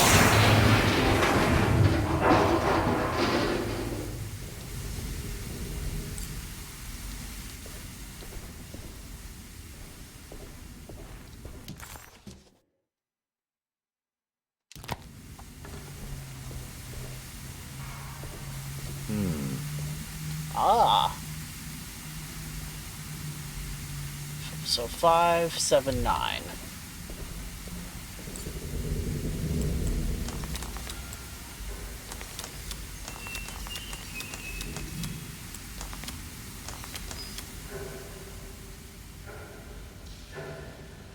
Black glass is showing another room. Must be a way to another one of Jeremy's memories.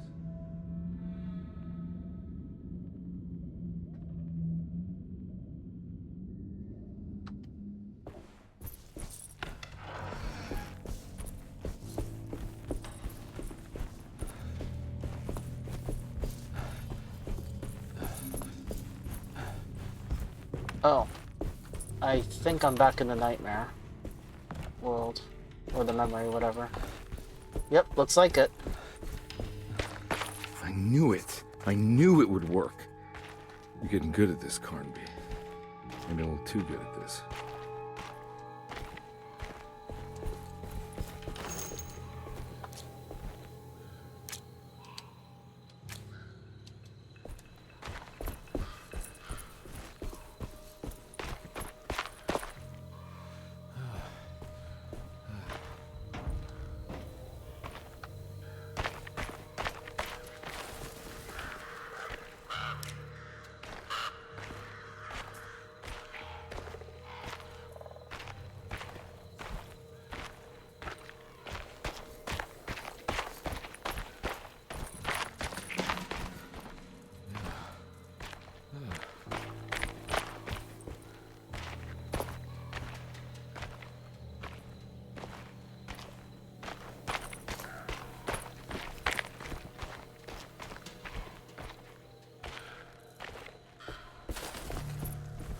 The Hartwood's family crypt.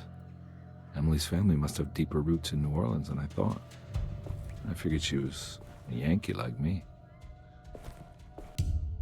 We can get rid of this picture now.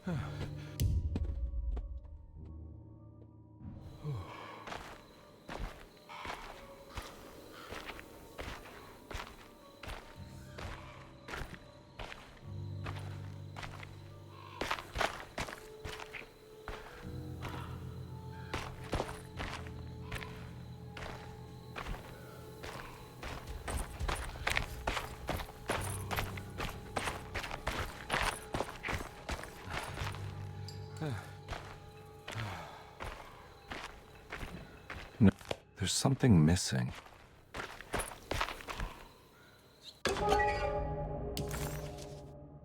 What's this?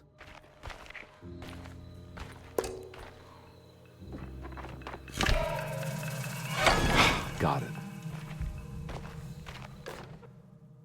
Ooh, sledgehammer.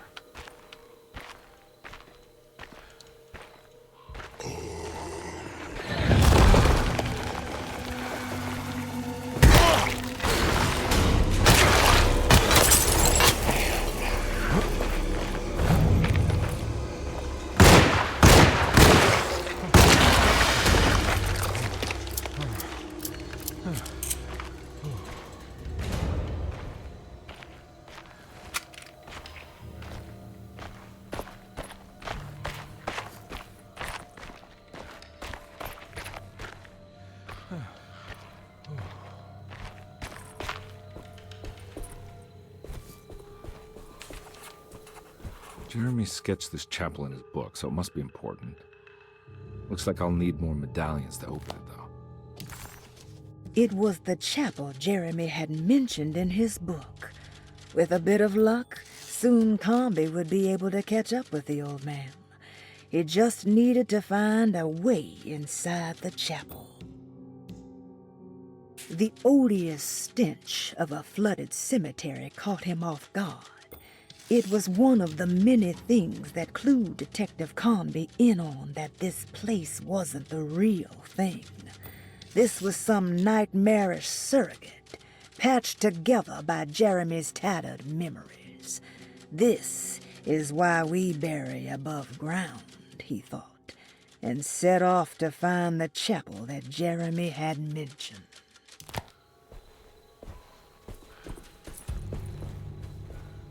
All right.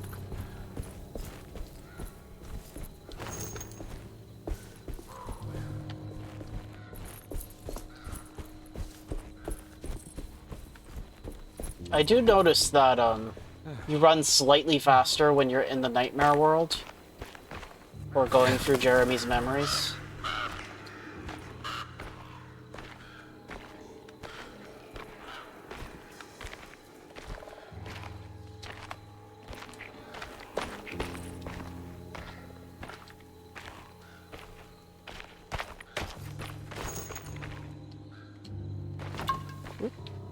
Myself a little drinky poo.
I really wish you could just put these things in your pocket.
You know, I've noticed once you drop a weapon that's about to break, it seems to replenish its durability, which is kind of funny.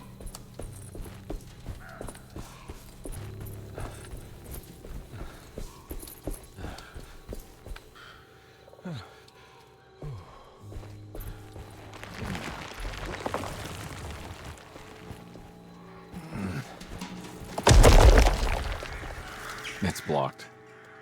Yeah, you think?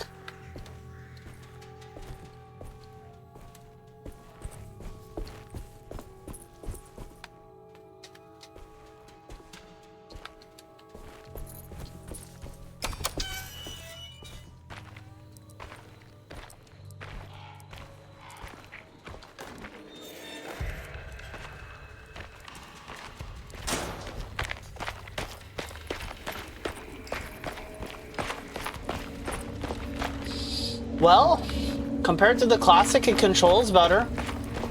I should certainly hope so.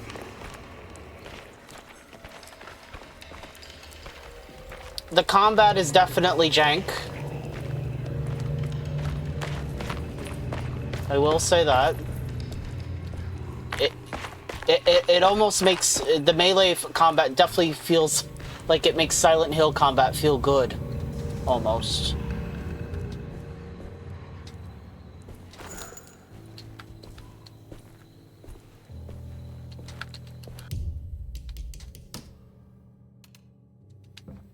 Well, we could go back to this.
Ooh, nice.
A crucifix.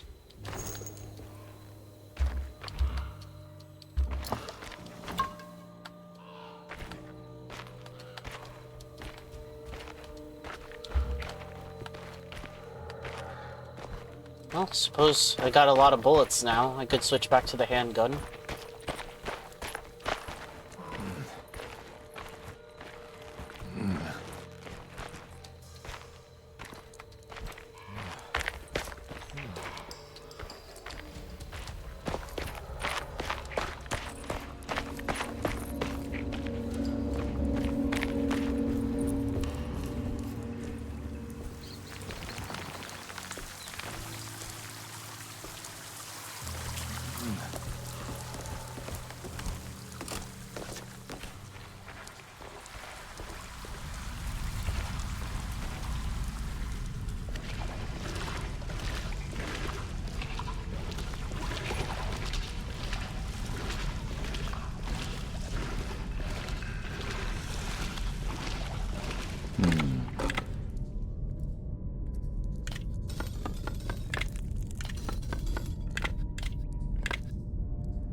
That...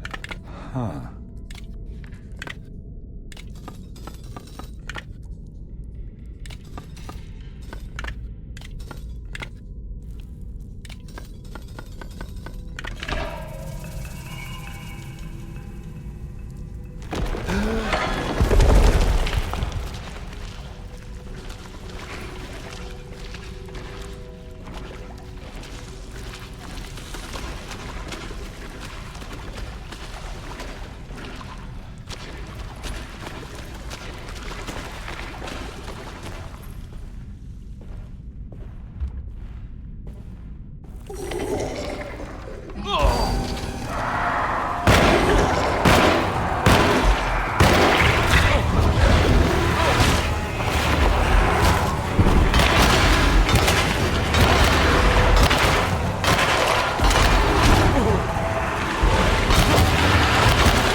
Okay, maybe it wants me to run there. That's a lot of dudes.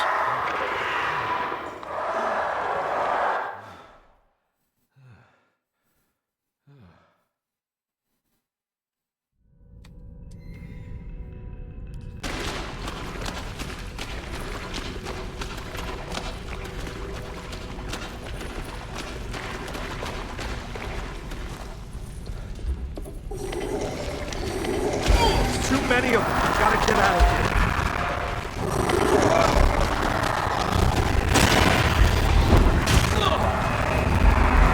here. Move, please.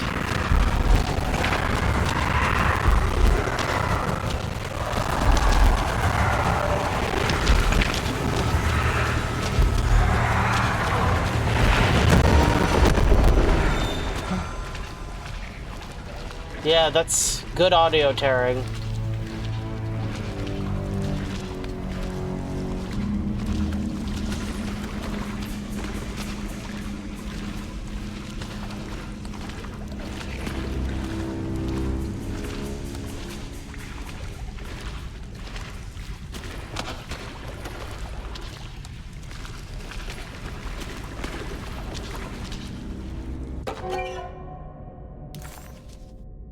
Now what do we got here?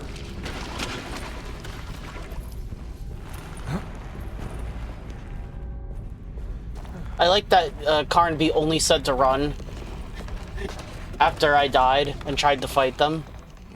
If I had just walked a couple steps further, I probably Thank God that's over. would have figured it out.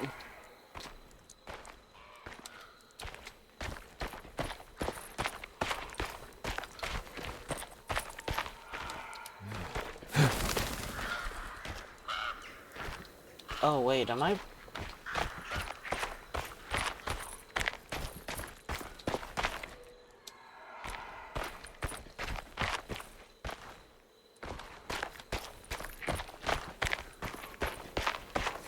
Oh. This doesn't look good.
That can't be right.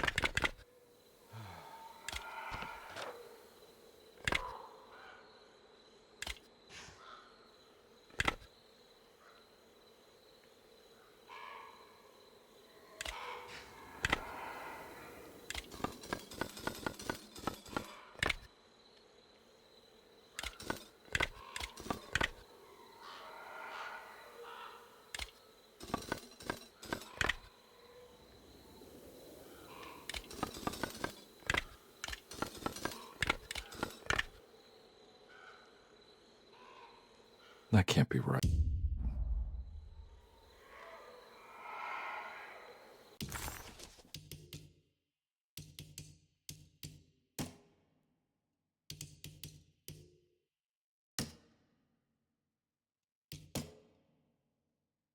Every night the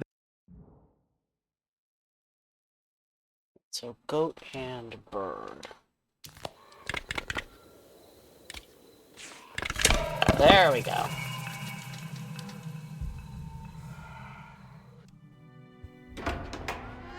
Oh yeah.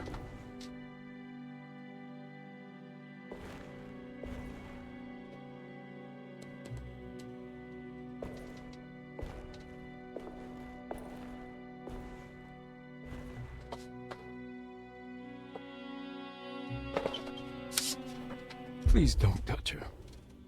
Jeremy, what are you doing here? Everyone's looking for you. I know, it's all a big mess. No one understands. I'm just trying to keep evil at bay. Just for a little while longer. You've got to come back with me. Your niece is waiting at Derceto. Emily? Why would you... My letter. I keep making it worse. What is going on, Jeremy? How is any of this happening? I made a terrible promise with someone. The Dark Man. Who is he?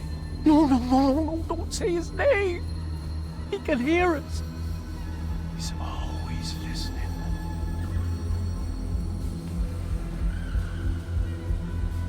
Jeremy, I need to understand what is going on. I promised him everything. When the sun rises, I will be chained in his sunken desert temple for an eternity. But at least the evil about to awaken in Derceto won't harm anyone outside of that cursed place. You're acting crazy, Jeremy. I want to help. There's nothing you can do. Then what's all the business about Tarawea? Why did you want to go there? Well, I can't go there. Not allowed. But you wanted to. Can I go? Tell me, will it help me to break your pact? Is there something there that would help?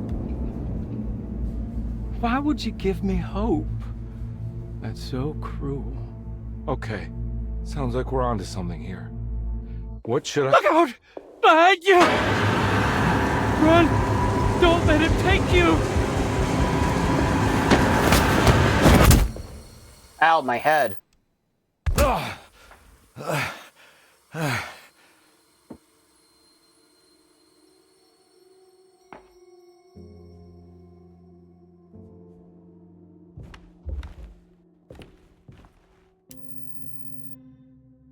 I've seen so many strange occurrences lately. Memories explode into existence and then burn out like tired glass bulb filaments.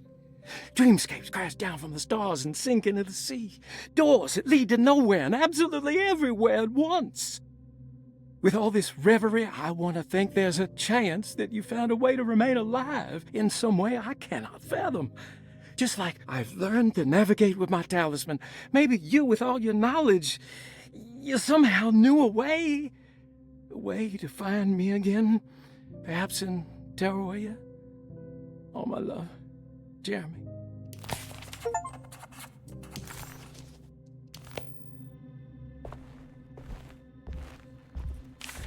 She's dead. No matter how she died, she looks peaceful now.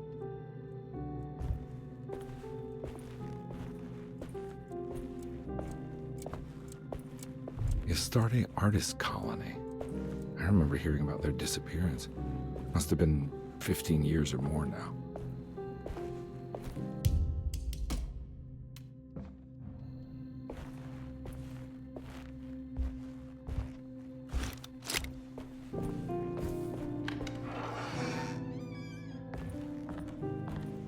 Hirosi's body looked unharmed. Carnby couldn't figure out how she died, or why this wasn't a bigger upset to the people at Derceto. Jeremy didn't want to be saved. He felt the need to honor some deal he made with an entity called the Dark Man. Carnby wanted to think it was ridiculous, But a brief encounter with that unbearable gloom had shaken him to his core. Carnby had seen a lot of bad things in his life, but he had never before been this terrified. After gathering his thoughts, Carnby figured he would need to chase after Jeremy in the only place left he could think of. He needed to go to Tarawea.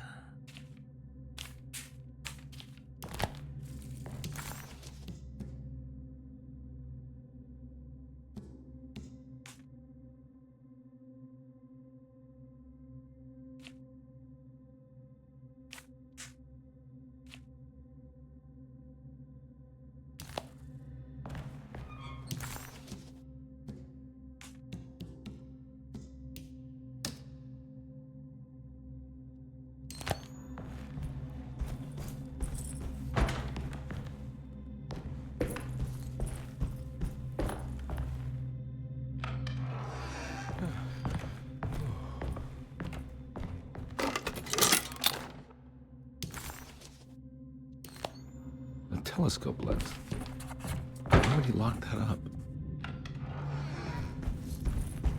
Jeremy had found a way to enter Tarawea, but he wasn't allowed to go. He knew deep down that it was impossible for him to cross that threshold. Instead, he hoped that Perosi would go in his place and burn his library to the ground so he could start again. But she never got the chance. Perosi had her own problems, her own demons, and she died suddenly one day without warning. Holding the telescope lens in his hands, Detective Carnby suspected what it was. At least a part of the key to that paradise Jeremy so desperately wanted to see. Curious what he would find, he felt eager to put the lens to use.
Like this doesn't look right.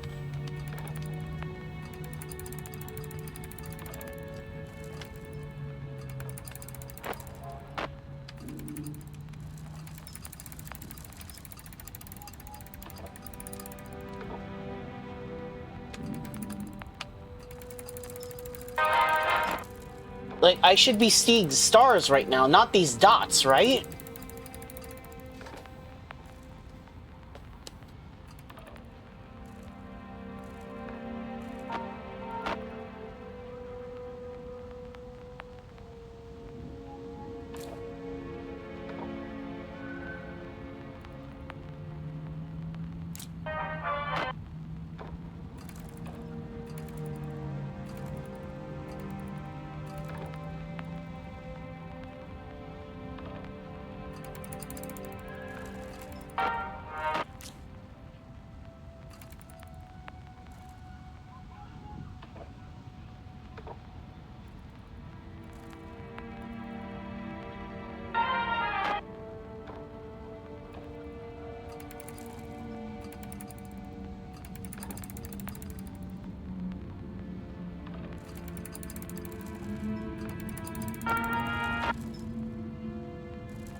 What's going on? It's dialing in something all on its own and it's showing the way to another memory? Where is that?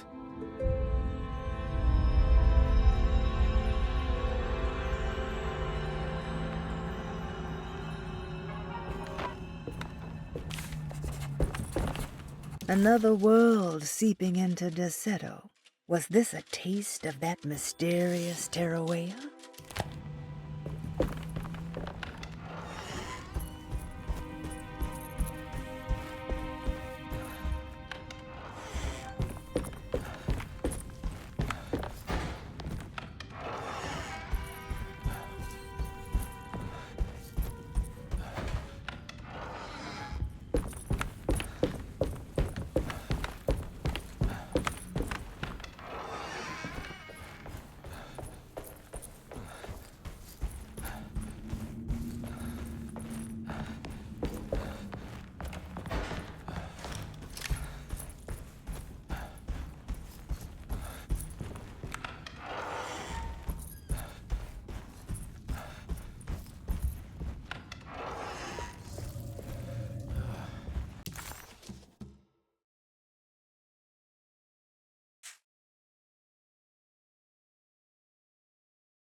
There's something missing.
Here we go.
Fight the government?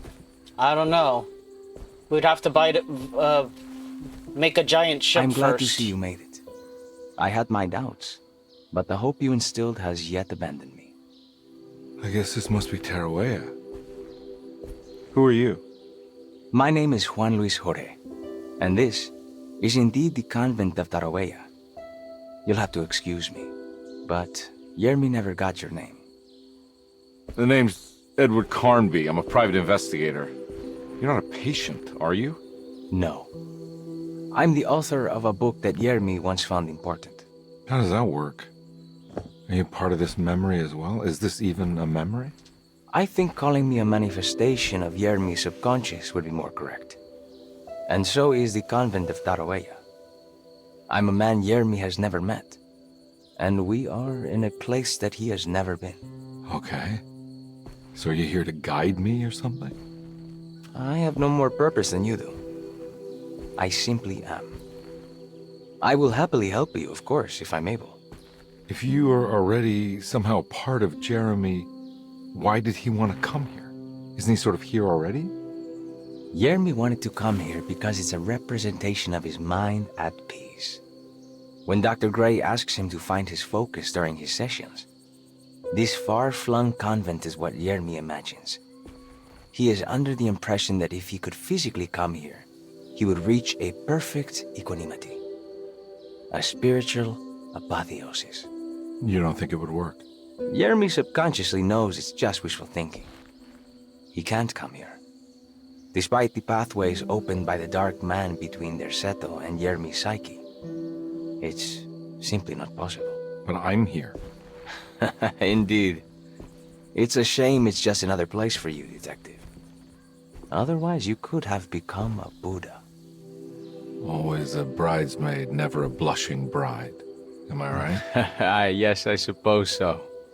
You'll have to chase enlightenment elsewhere. So what's the next best thing? What can I do here?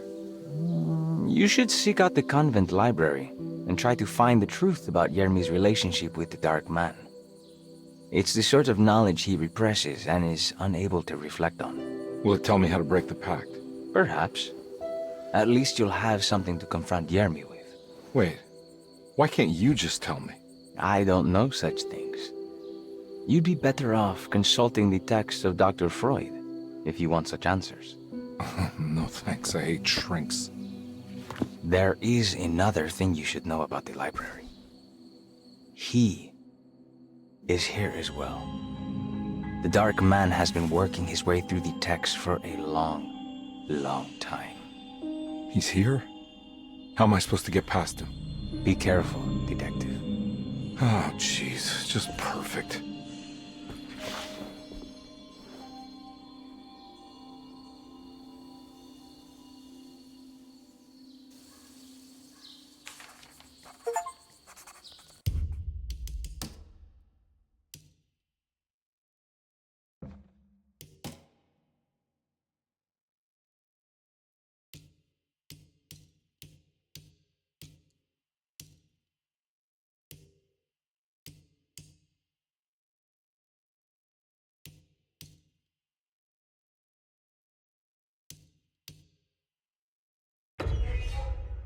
I want to check something real quick.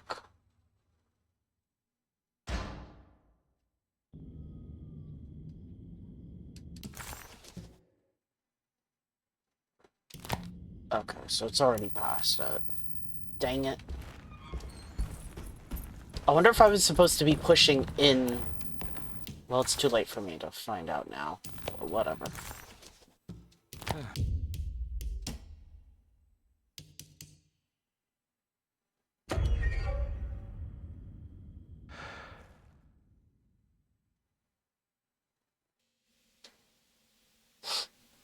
Maybe I was maybe the focus was actually tied to like pushing button in. But like I was maybe trying it and nothing was happening. I'm honestly not sure. It worked as soon as I switched over to keyboard and mouse though. Anyway, I've been going for 4 hours now. It's time to stop, so goodbye.